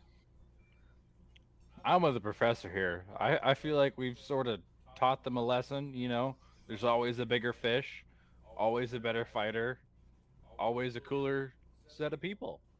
So I think they'll learn from this. And if not, we'll come back and kill them.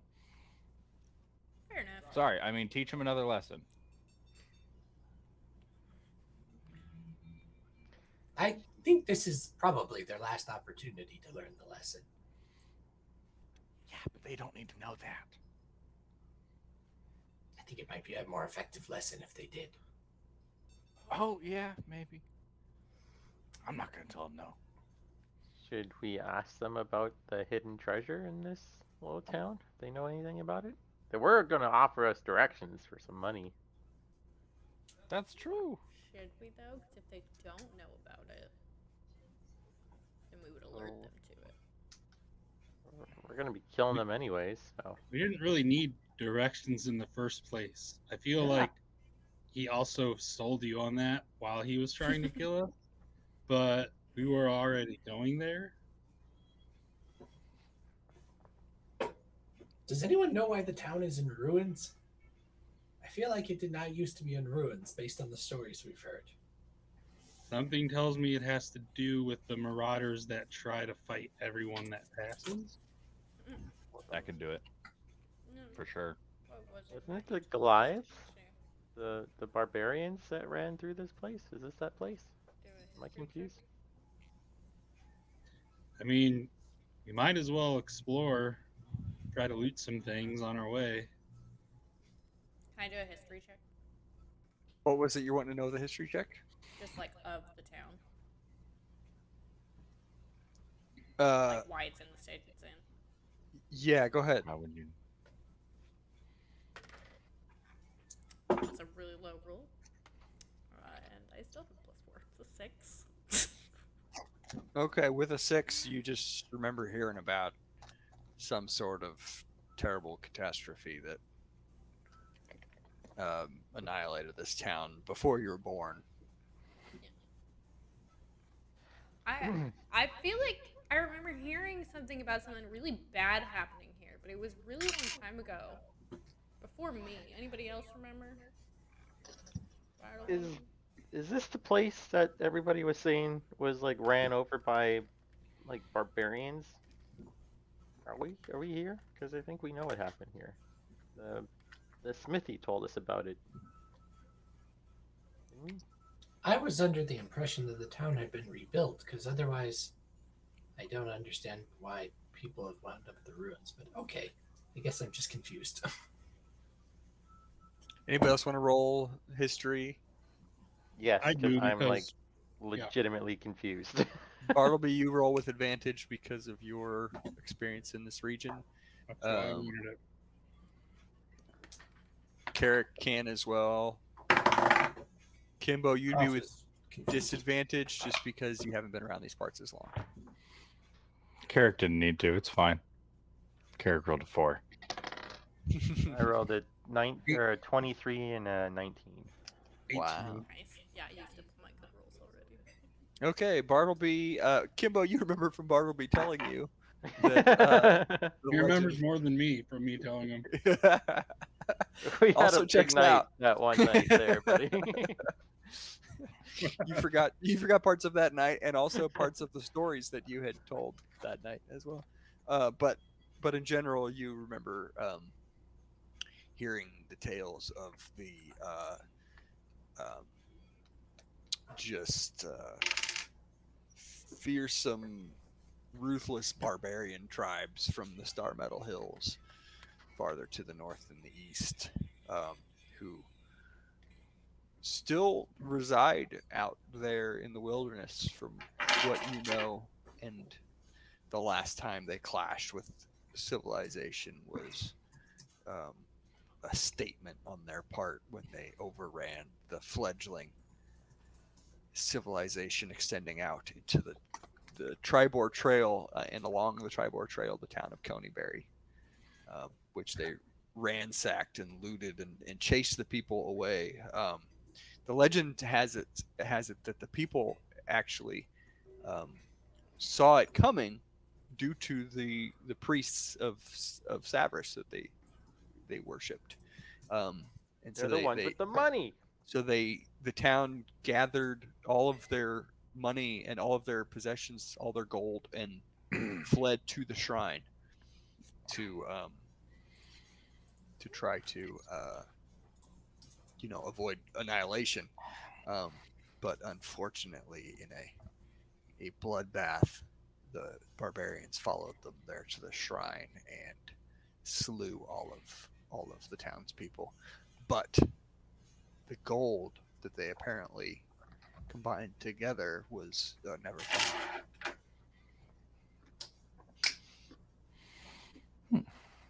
Very interesting. Bartleby, it's called associative state memory. You can only remember stories you heard while you're drunk. The problem is, now you're sober.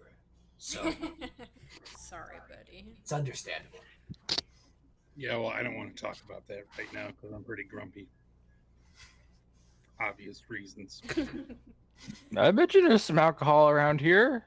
All these like degens Yeah, I and suggested we lowly loot. folk. What do you think I meant? I meant get drunk. Well, If I say start anything looting. other than let's go somewhere or fight, I mean get drunk. Well, I think there's a faster way than looking for alcohol. We could just ask the survivors.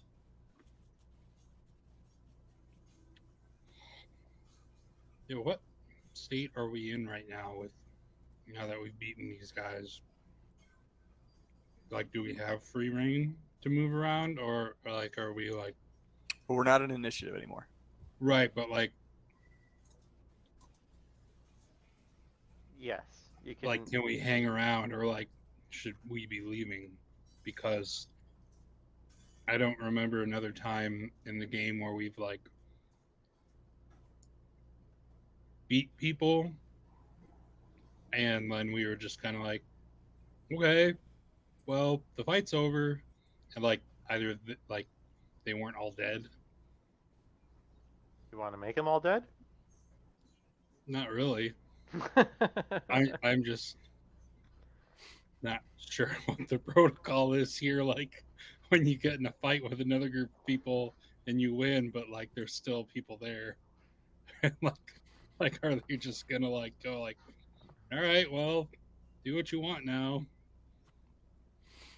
It's a little Those awkward. are the thoughts that Bartleby is having as he's sitting there, and he sees these captives out in front of them that aren't bound. They're just kind of being held at sword point by Diadra and staff point by Kimbo, and then to try to look cool, Kyle comes over too with his short sword and strikes a pose, sword out. And that is kind of what Bartleby's thinking. Is like, Yeah, Kyle. I've never had like human captives before. This is kind of weird. I pick one out of the group and I point to him. I say, hey, you. And it's just one of the bandits, maybe, that was shooting an arrow. Mm-hmm. Okay. May. Yeah, I don't see any other yous around. Well, I mean, yeah, you. What's your name?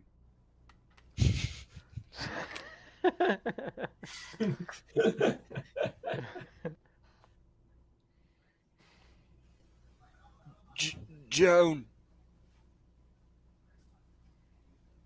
Joe? That's odd. Yeah, Joan. My name is Joan. What's your birth date, location, and birth time? And this is how you get Favorite- everybody favorite- killed there. Get into his bank account. I'm just kidding. I was testing you. You're an idiot. Okay, listen. What kind of provisions you all got around here? Well, and he starts like pulling out his pouch, and he holds up like an old roll that they had found off of another traveler. It's half eaten. A couple of the other guys pull out like mostly empty flasks. There's Mostly empty. there's like a little bit of ale. None of this stuff is very fancy liquor wise either. So as they're kind of doing this, the armsman joins in. He's like, "It hasn't been exactly good hunting out here for a while now. How many of them are there that are alive and captive? It's just four. No, there's Three bandits, the armsman, and the original captain who you insulted is still unconscious at the moment. yeah, yellow, Okay. yellow, and X-Men are unconscious. I say, hear ye all. From now on, the 4th of July will no longer be celebrated as just an American holiday. Kidding. I don't say that. But man, I really want to.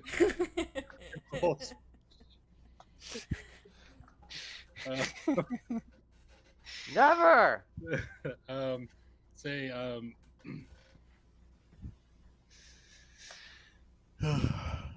you guys live here?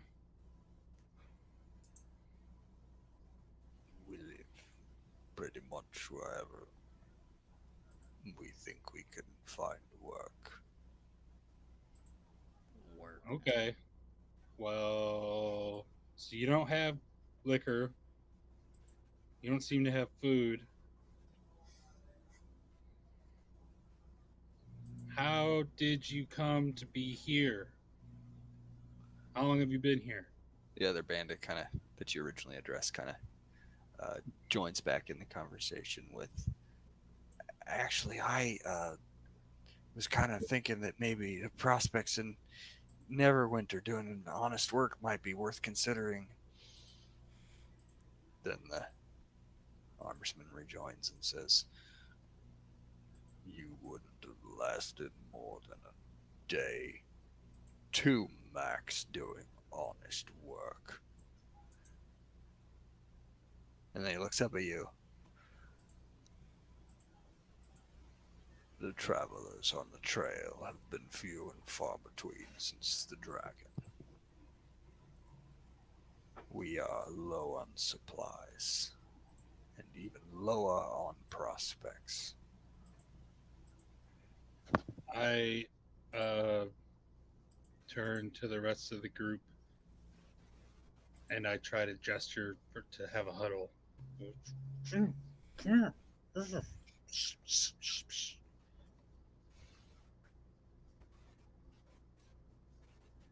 And do Bumblebee? they do that? Yeah, sure. I walk Okay. over towards him. I go. join the huddle. All right.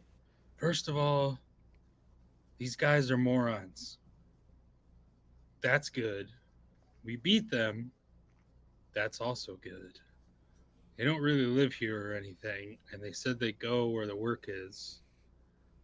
What say we start to form a little dragon fighting army? Well, say that was my suggestion too. That was my suggestion way back at the keep. Well, Like, exactly. no, let's not do that. 'Cause that's a bad idea. Well, not Now the with bard the says it, and it's the Vandalinians, greatest not with thing the ever. Vandalinians. The These point guys, is, I don't these are get it. very expendable people. So are the people at the keep. I don't really care if they die, and I'm not attracted to one of them who was mean to me. So But we still have to check out the shrine before we go. I You think we know. can actually get them to go ahead of us and let us catch No. up? I say we tell them if they wait here, we'll just give them like a coin each and tell them that was an even divide for everybody. They don't have to know what we got. They go where their work is. They'll just be happy to get it when we come back. If they're still here, we'll do that, and then we'll tell them there's more where that came from if you join us in fighting the icy dragon, who I am now going to start calling Mr. Freeze. Do you think they'll actually go with us if we tell them we're going to fight the dragon? If we pay them a tiny bit, maybe. I don't know. The point is, We can tell them that. They can agree or not agree. And then when we come back through, they'll either be here and join us and we'll have some expendable muscle, or they won't be. And so what? They're gone. Who cares? Fine, but we will have to watch our backs. I'm sure that even if they disappear, they could come back in the night and try to get revenge. The other option is, since there be evil in them woods, perhaps we tell them that now they should come with us and get some treasure. And then that way, if we get attacked, we can just push them out in front of us and they can get killed. Yeah, I mean, if they might die anyway, we could just give them gold, and then if they die, we can take it off of them. There's so many upsides to this whole thing. The Well, only you guys downside can give is them gold. they might try to attack us, in which case we already beat their asses. I just feel like this is a situation where they're our bitch and we should try to use it. I vote for the leave them here, and if they're still here when we get back, try to take them with us. Seconded. Alright. I'm down for it. Kimbo, what say you? I'm good either way. All right, then it's a congress. Or a word that means a group that's this exact size. All right. All right. Put your hands in. All right. 1, 2, 3. Let's stop putting our hands in. Commander Kyle! Yeah. I'm sorry, I didn't know what we were doing. Rally your troops. Commander Kyle! And he cheers up, and then as that happens, the original bandit leader that accosted you initially suddenly shakes out of his unconsciousness. It's like, perfectly fine on your own. And he realizes that the state he's in and what happened, and they start just rubbing his head. All right. Well, we have come up with a plan.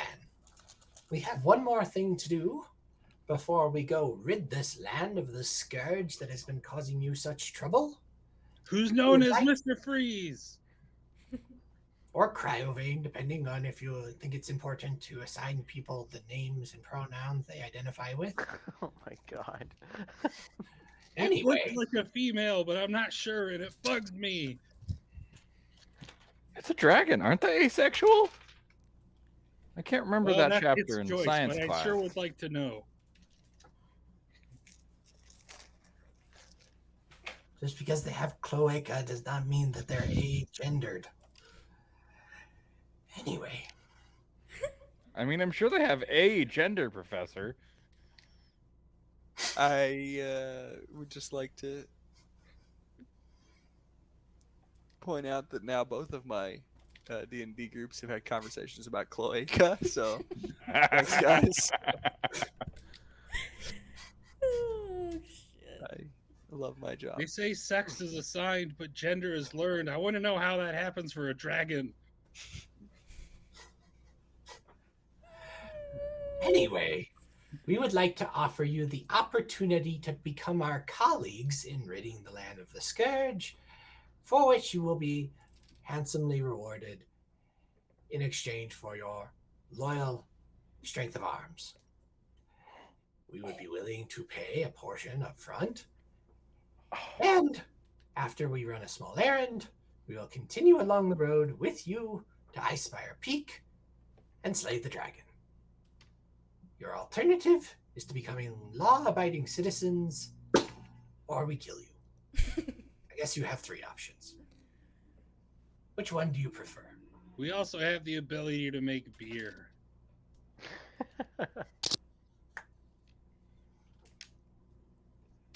They are like nervously like shifting back and forth, and the arms master just kind of begins.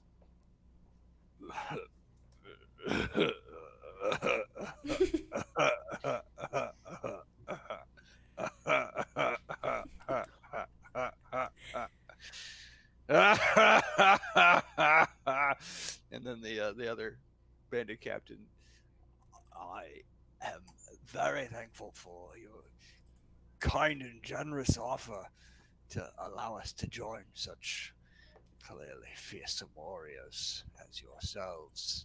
However, if we are going to take us to face Cryovane, you might as well just kill us now. The That was an other bandit option. jumps in as soon as he finishes and says, I'll just become a good person. Thank you if that's all right. I was kind of thinking about it anyway. You would not ever seriously think about becoming a good. Now that you're starting to bicker back and forth. So you can join in, Professor. You should seriously consider becoming a good person, because if you're not coming with us to the dragon, that leaves relatively few desirable opportunities left to you. You wanted honest work. We're offering pay.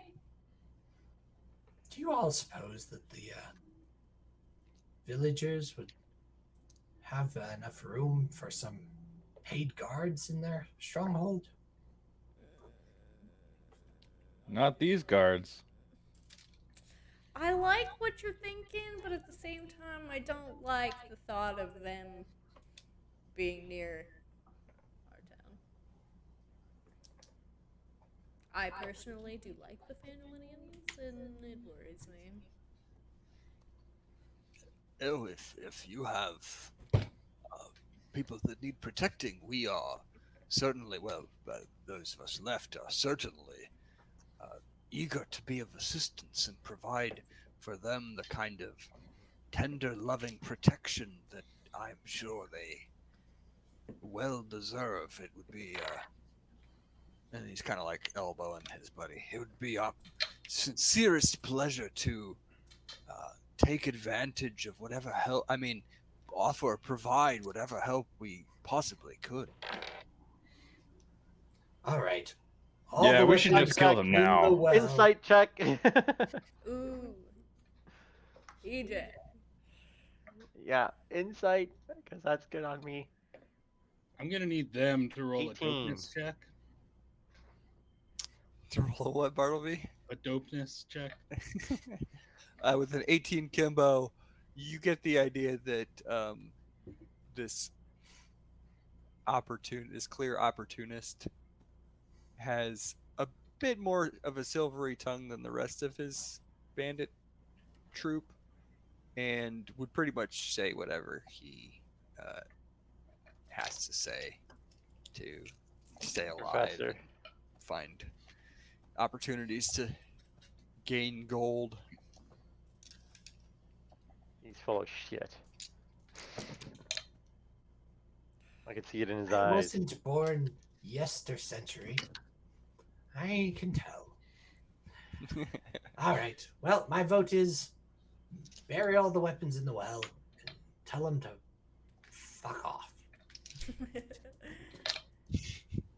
Yeah, if we can't, keep them at their word, I'm kind of down for that too. Counter suggestion. I still We have bury 4 them in the meteors. well. Carrot's bloodthirsty today. No, I just don't trust these guys. We haven't exactly proven ourselves trustworthy, however, that seems a little harsh, Master Elf. Doesn't everyone deserve a second chance, another opportunity to right their previous wrongs? No. Hard pass. It's up to the group, but that's my opinion on the matter. Carrick has become a hardened road warrior. Yeah, one slash with that sword. He's a badass.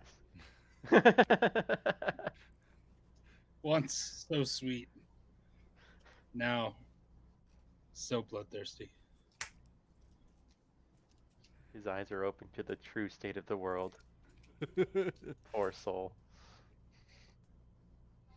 What Well. are you going to do to us? My vote is all the weapons and armor in the well and collapse the rocks in. But you'll poison the well. It's not like anybody's using it. It could be poisoned already for all we know. Good point. If He- we're not gonna utilize them, I vote not only do we throw the weapons down the well, we tie them all in a single file string, we de-pants them, and we make them walk out of town. Yeah, You I'm good with that. really are excited about getting your throat slit in the night, huh? How are they gonna slit our throats with no weapons, no pants, and tied to each other out in the woods where there are beasts? We're basically gonna feed the beasts. It's a cool band name, by the way. Yeah. It's also the name of a Minecraft Yeah. modded Minecraft launcher. Oh, Mm. nerds. Yeah. Oh, whatever you The- guys choose, I'll support your decision. The Master at Arms just seeks to try to like get this over with, and he reaches down and picks up the axe. He's still on his knees, so it's not like threatening. He just slowly picks it up and says, "This was my father's," Oh, and he tosses it backwards into the well behind him. Oof. that Let's was get to on me. with it.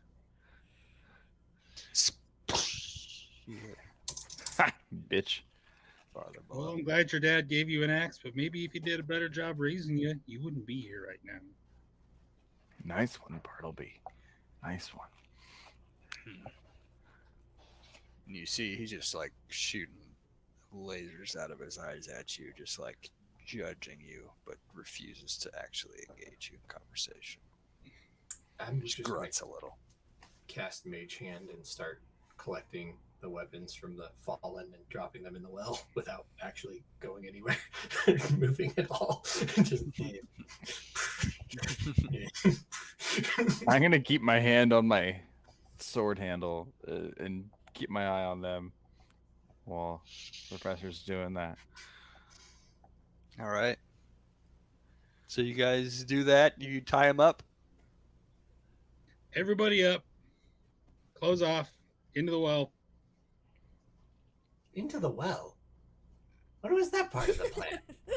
No, their clothes into the well, not them. Oh, these would be the This seems cleanest cruel my and unusual. robes have been in years. Tosses first his tunic. They go ahead and disrobe, and you guys tie him up, and they just begin walking back down the Tribor Trail, the way you guys came in, Wait, heading on out of town. Jojo, come here. Yes. I get really close to him. I say, listen, you gotta have higher self-esteem. You don't have to be bullied by these guys. You don't have to let yourself get taken in by groups like this. There's a good guy in there, I know it. Okay? Now just walk your naked butt to the nearest normal town, get some normal clothes, and do normal things. And for God's sakes, say good things to yourself once in a while. Okay. And then I sort of like smack him on the butt with my dagger. Now get going. Oh, okay. Thanks. I think. Remember these lessons, Jojo, for they are not cheap and have come with much blood and toil.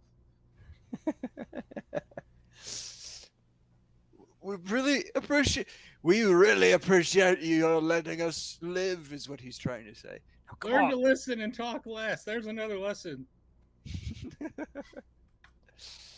So they begin shuffling on down the Tribor Trail back to the west. And anything else before you guys head towards the shrine?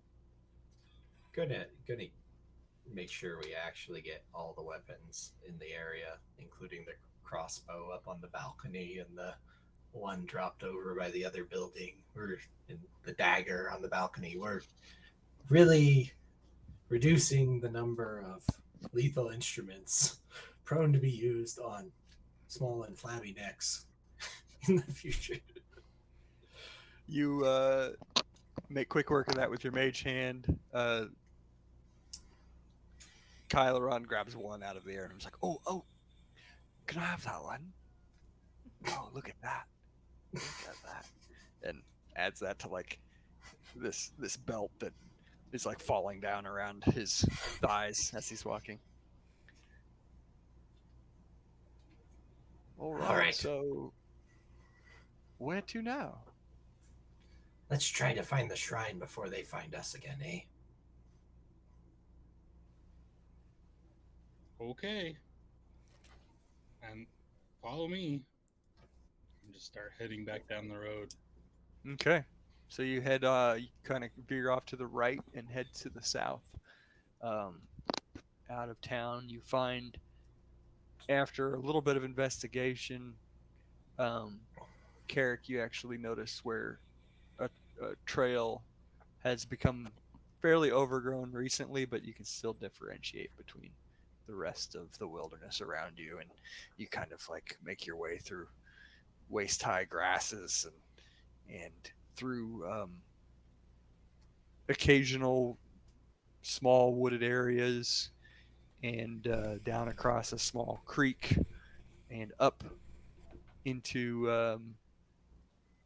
the ground beginning to rise a little bit again. You come up to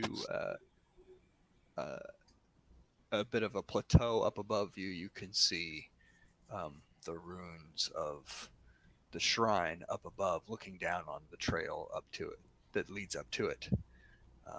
And as you kind of come out from a copse of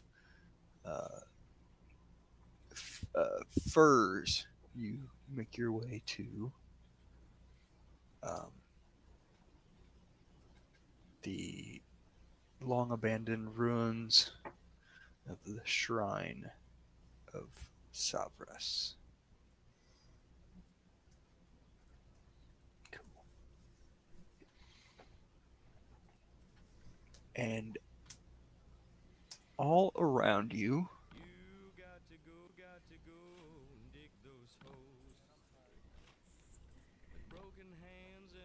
the ground alongside the trail, alongside the ruins, alongside the outer wall of this ancient temple is just excavation. Dug up everywhere. Some places were kind of filled back in. There's mounds of earth gathered around. And it's almost like a tourist locale, as if for the past 100 years, every visitor through here has gone to see if they could find the lost gold of the Shrine of Savras. You see the shrine dedicated to the god of divination and fate, standing in the middle of the plateau overlooking a vast field north of the rocky foothills of the Sork Mountains. The old stone temple with a belfry jutting up from its peaked roof is enclosed by stone walls, many sections of which have collapsed. The trail ends at the crumbling gatehouse, the doors to which were sundered long ago. 3 of the 4 towers that once stood at the corners of the outer walls have all collapsed except for one. Only that northeast tower remains.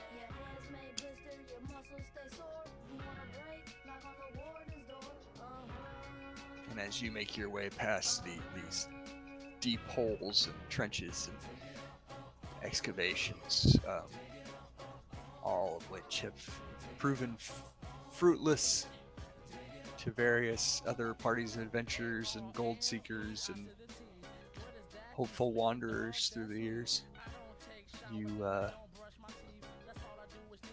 make your way into the gatehouse. 20 feet high walls, its outer doors have been smashed to flinders.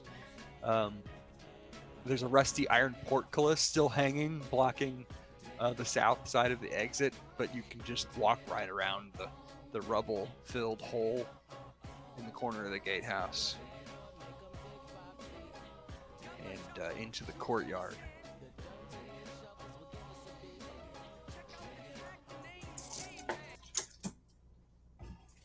And in the courtyard,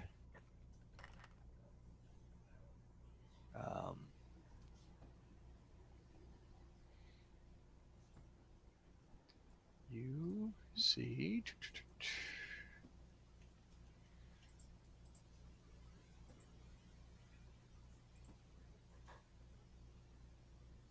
the remains of encampments. You see tents, and where fires were lit and have since, the ashes have since drifted away. You see it was a busy courtyard around the shrine for a little while at one point, and the wind coming down from the mountain just kind of whistles through the stonework of the wall around you, as it's degraded and collapsed in several places. And it's just kind of a quiet, solemn ambiance in what was once a holy place.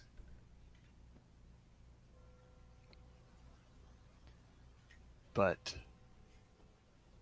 the shelter the place provided, you look around and you recognize kind of the sort of setup and encampment that you also explored the remains of below the henge in Neverwinter Wood. And you see the sorts of furniture, the sorts of cots and tents that bear the insignia of the orcs that came down from Icespire Peak and joined forces with the Anchorites.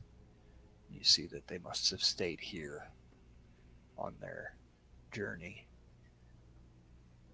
out of the mountains. You realize that the orcs that you steadily, slowly defeated and whose numbers you brought low must have made a desperate camp here quickly as they fled the dragon in their initial efforts to make their way out of the mountain range, and probably left in a hurry as well. Carrick, go ahead and roll for me a perception check. Okay.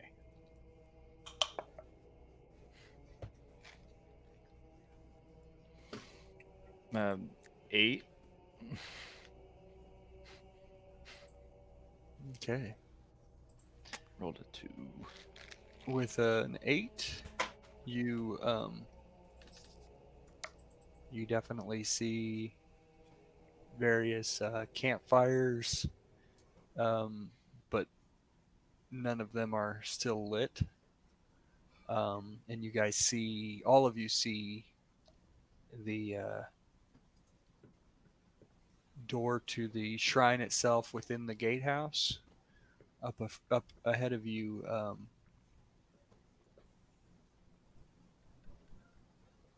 one of the doors is just gone. And the other one's kind of hanging sideways off of with one hinge still on.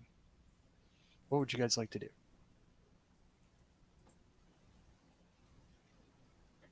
Eat something.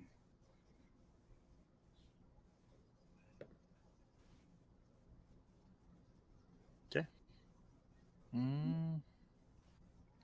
So we're coming from the top of the map here, right? Yeah. Okay.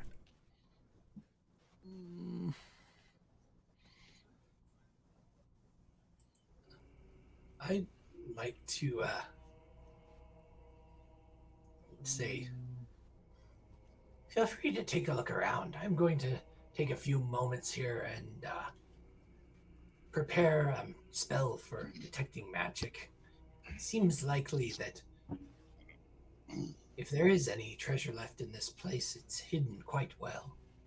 Maybe that'll help us find it. Good idea, Professor. I'm gonna just go start looking around. Yeah. Look for anything catches my eye out of the ordinary. Okay. Anything strangely undisturbed. Okay. Kind of looking around the outside? Or are you heading Yeah, inside? no, just in the outer courtyard here. Okay. Just do a circle. Anybody else? I'm I'm gonna go gonna- inside. Sorry. And start Okay. just looking around and poking at things and checking it out. I'm gonna go around the perimeter wooded area and see if I can find any rabbits or anything to hunt. Okay. You go For ahead and start trying to dinner. find some good eats, Bartleby. While Diadra, you begin to peer inside. Carrick, go ahead and roll me investigation outside. Okay. I'll use a different die for this.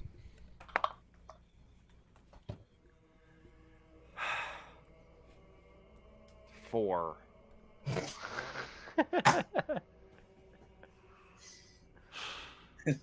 You know that you are outside. There appears to be no ceilings or walls. You're able to confirm as well that the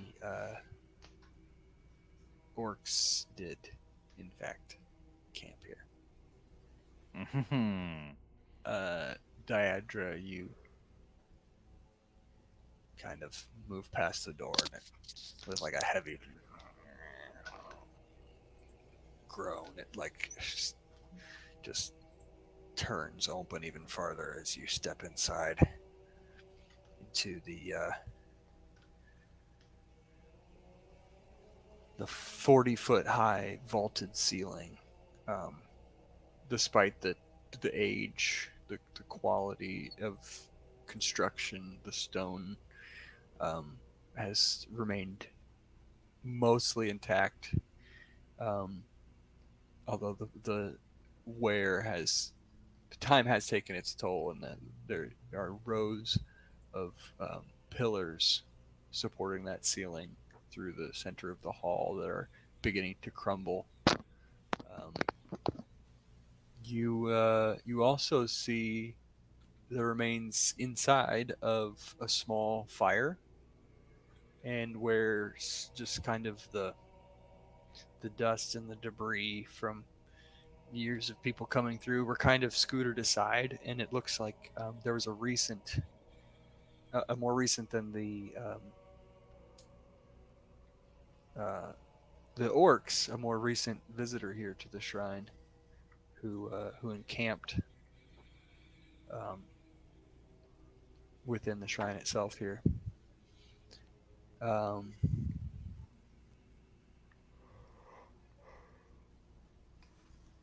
Can you guys Go hear me ahead and- now? Yeah, now we can. Okay, go. Go ahead and roll for me an investigation check. I want to follow her in there and like just help her, help the investigation stuff. Okay, go ahead and roll with advantage. Me or him? Diadra. I just rolled 2 13s, so Is that your total? yeah. Okay. With the 13, you see that there, it looks like were several different bedrolls laid out alongside where their fire was built there.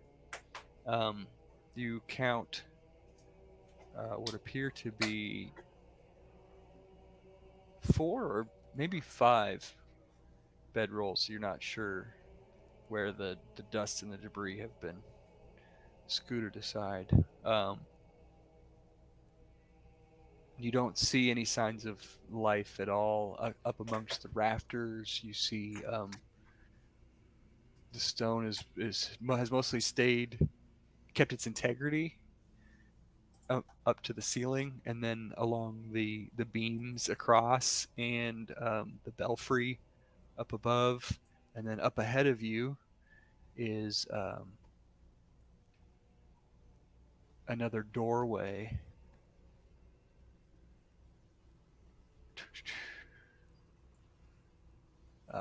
That you can just make out in the gloom what appears to be some sort of altar up ahead. And then to your left and right, you see two more doors to each side. What's Professor up to right now? I was casting detect magic as a ritual. Thank you. That's right. It's I actually have it prepared, but I just don't feel like I'm in enough of a rush to burn the spell slot. So Yeah. I 10 cast it minutes? as a ritual. Yeah. Okay. All right. Carrick, as you look around, you see the outside. You see the various areas where the wall is completely collapsed, and you do make your way to the one tower. The one lookout tower still standing has a ladder running up the side of it there to the northeast, I'm sorry, to the northeast on this map, actually facing to the northwest. And you can kind of climb up on that and kind of have a nice view that you can just make out what looks to probably be Coneyberry, back where you came from here. You can even see all the way down that far.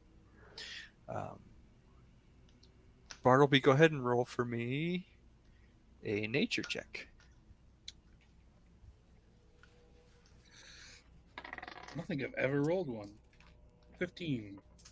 Okay, with a 15, you are able to come across a few conies, actually. The berry? Not the berry, the rabbit. Oh, clean. And you are able to find that there's a lot of them around here. So go ahead and roll for me an attack with your whatever you're using to hunt, dagger, I assume. Vicious mockery. Yeah. Yeah. No, actually, that's a good question. Let me think about that for 1 second, because that will matter. Okay. While you're thinking about that, Diadra and Kimbo, you're still investigating around. Are you looking into the left or the right or straight ahead? Straight for that altar, baby. Yeah. I think we're of the same mind here. Okay. You head in towards the altar, and 6 stone pillars brace the vaulted ceiling of this part of the temple here. The floor of which is buried under a thick layer of dust. You see a set of footprints making their way up in front of you through the dust, and then also back out.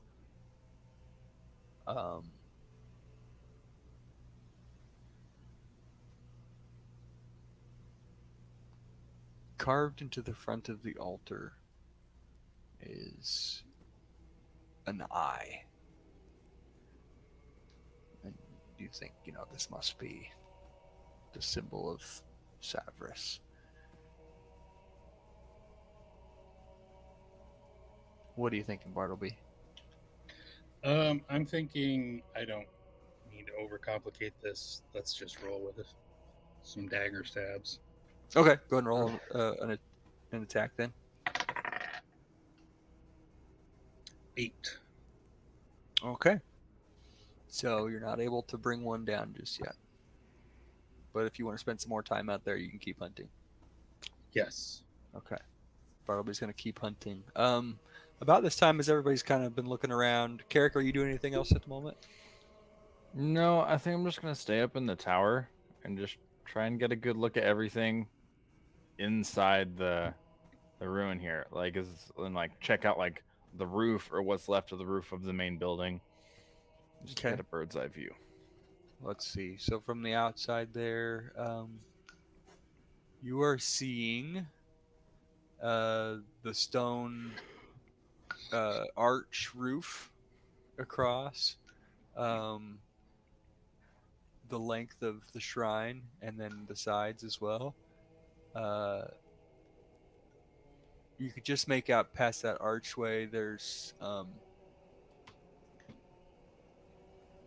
a roof that actually has some metal attached to it on the arch, or the curve on the very back part is like a metal material that's turned like a coppery patina over the years. And then above, jutting up from the roof, is the belfry, the bell tower. Is the highest part up above you in the guard tower along the wall there. And then you just look out at the orc encampments below and the ruins around that. And then, and of course, all the excavation all throughout the whole area and outside, and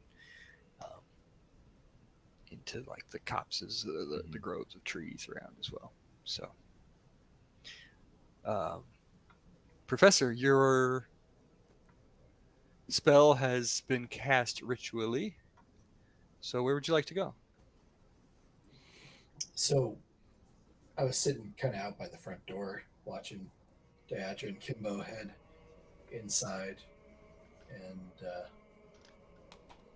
I'm gonna call up to Carrick and say, "See anything moving from up there?" Nothing too interesting or interesting at all. All right, I'm going inside. Have I'm gonna fun. find, Diadra and Kimbo inside, with paying attention more to my magical senses than and following them than particularly looking around too much. Okay. But also not uncomfortable in the low light of the building because I'm a gnome, bitch.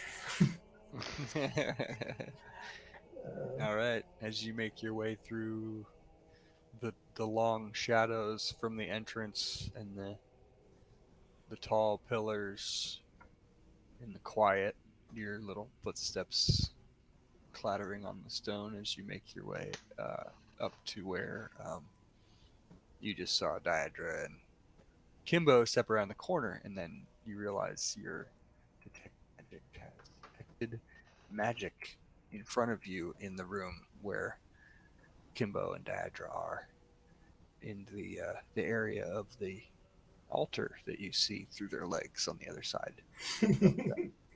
Is an aura of divination magic surrounding the Ooh. altar.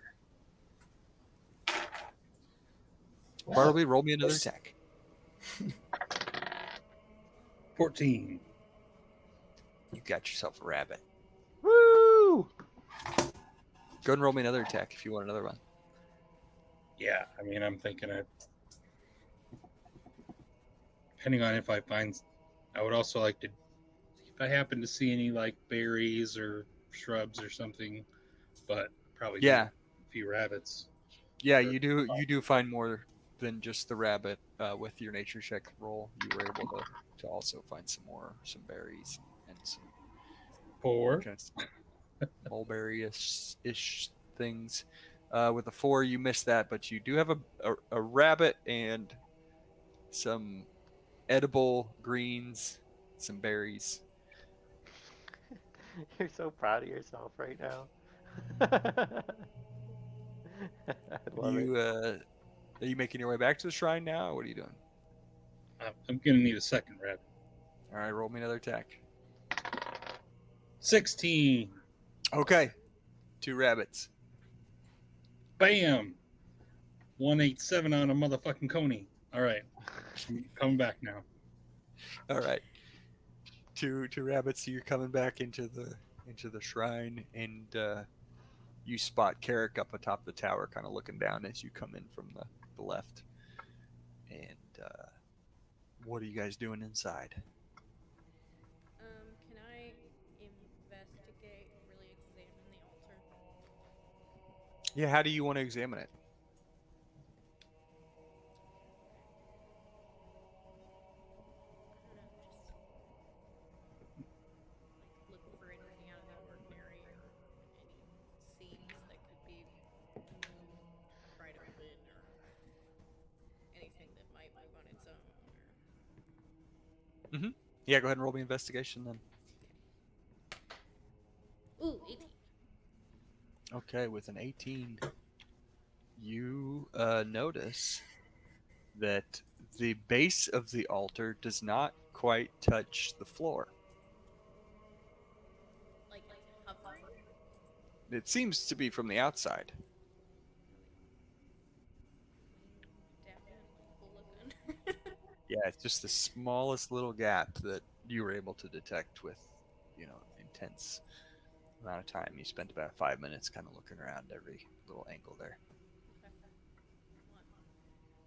Call over the professor and the camera and be like, guys, look, it's almost like it's floating. There's like a space underneath.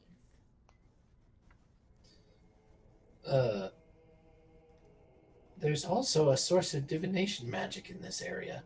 Seems appropriate for a god of foresight and all that. I'd like to walk around the altar to make sure it's actually coming from the altar, not somewhere nearby. You do, and it is. Yes, definitely something peculiar about this altar. Meanwhile, Bartleby kind of making your way into the shrine itself, I assume. How about you, Carrick? What are you doing? I'm just gonna stay up in the watchtower for now. Watch the surrounding area and make sure the bandits don't come up or start following us or something. Okay, go ahead and roll for me a perception. Wait, oh, that's better. 15.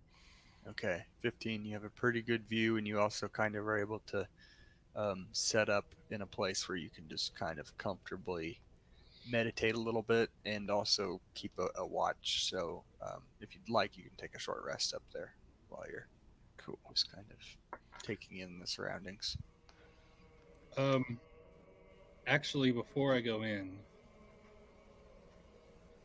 is if I kind of look around the entrance, like once I go into like the courtyard, if I start looking around, will I be able to see any inanimate objects that might help me, like a shovel or a hoe or a spade or any kind of wooden implements? Um,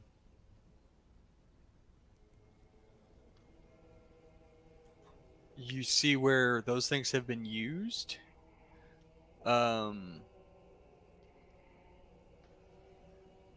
Roll for me investigation. Okay.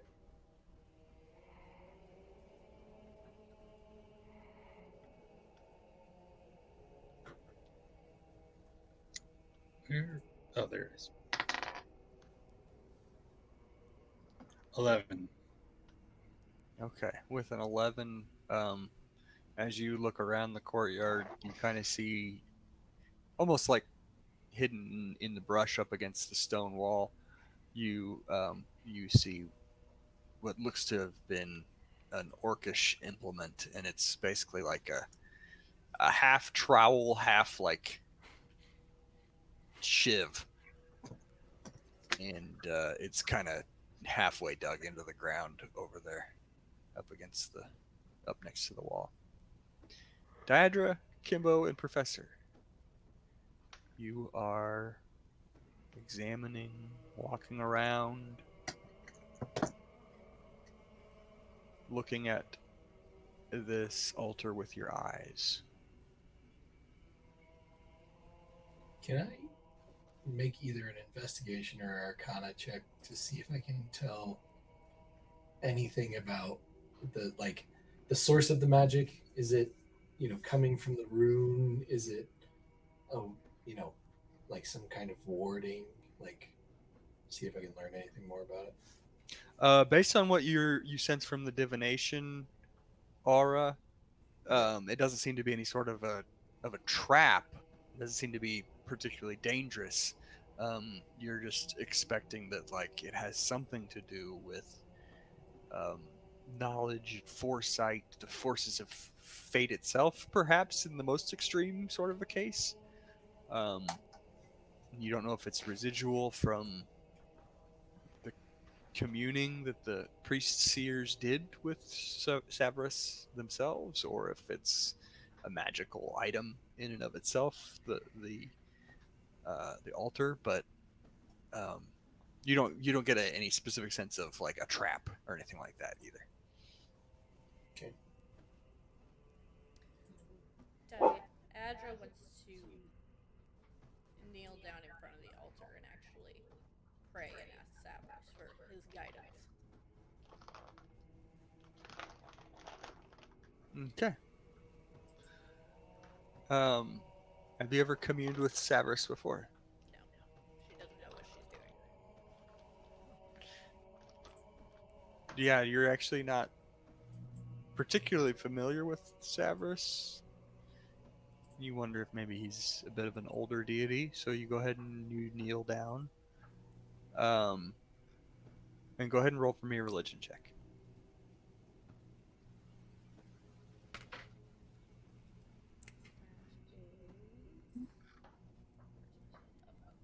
So 7.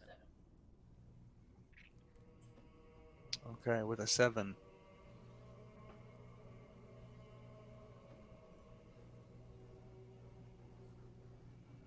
You hear and feel nothing.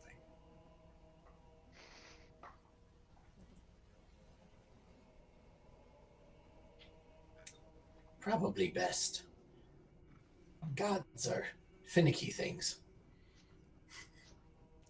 Very true.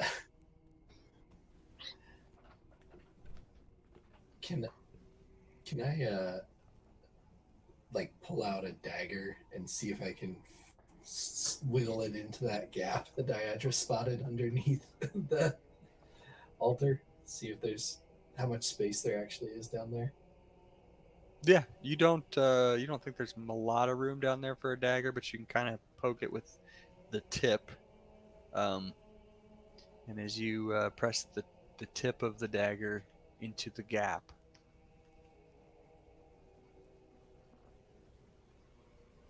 Professor White Pebble,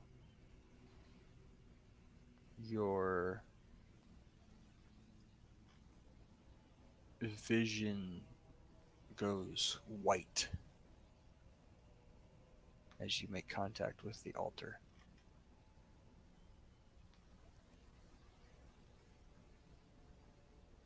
Diadra and Kimbo. I need you to roll me wisdom saving throws.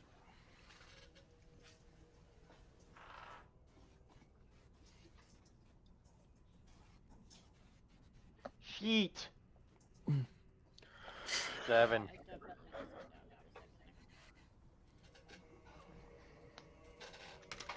second. 13. Diadra and Kimbo, your vision goes white. And what little sound there was in this chamber, a bit of breeze making its way through the shrine, is also silenced. You hear and see nothing for a brief instant. And then in front of each of you individually, you see the same thing. You see, from a low point of view, cobblestone streets.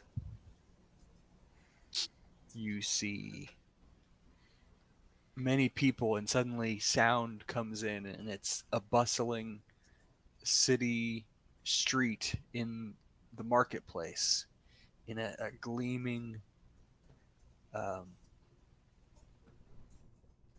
clean street, a well-kept city. People are dressed in bright colors, and there's a beautiful, like, optimism in the air as goods are bartered for and traded for, and you just can't help but feel a sense of youthful excitement and energy as you look out from this low perspective, not far above the cobblestones themselves, up at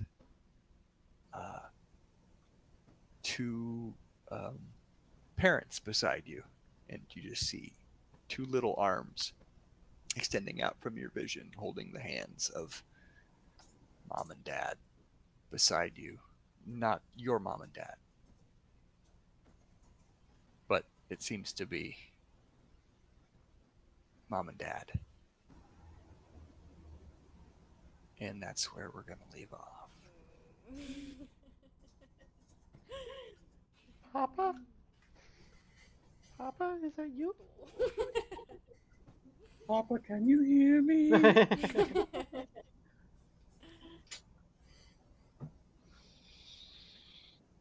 Okay.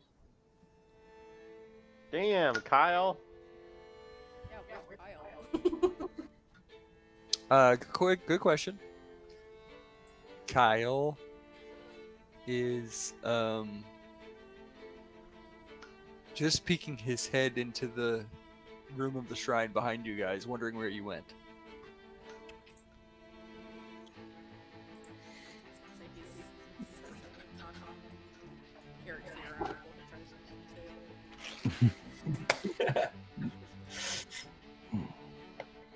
All right. Cool. Well, night, guys. See you later. Everybody good for next Next week, week. real quick? As of right now. Would be. Yeah, I don't see why not. Sweet. The only one that's I don't know about next Tuesday right before, right after. Okay. All right. Cool. Thanks, everyone. Fun playing with you guys. Thank you. Yeah, Love you, thank bye. Yeah, I'm glad we're Love you, getting bye. it. Love you, bye. Love you, bye, guys. Love you, bye. Me too.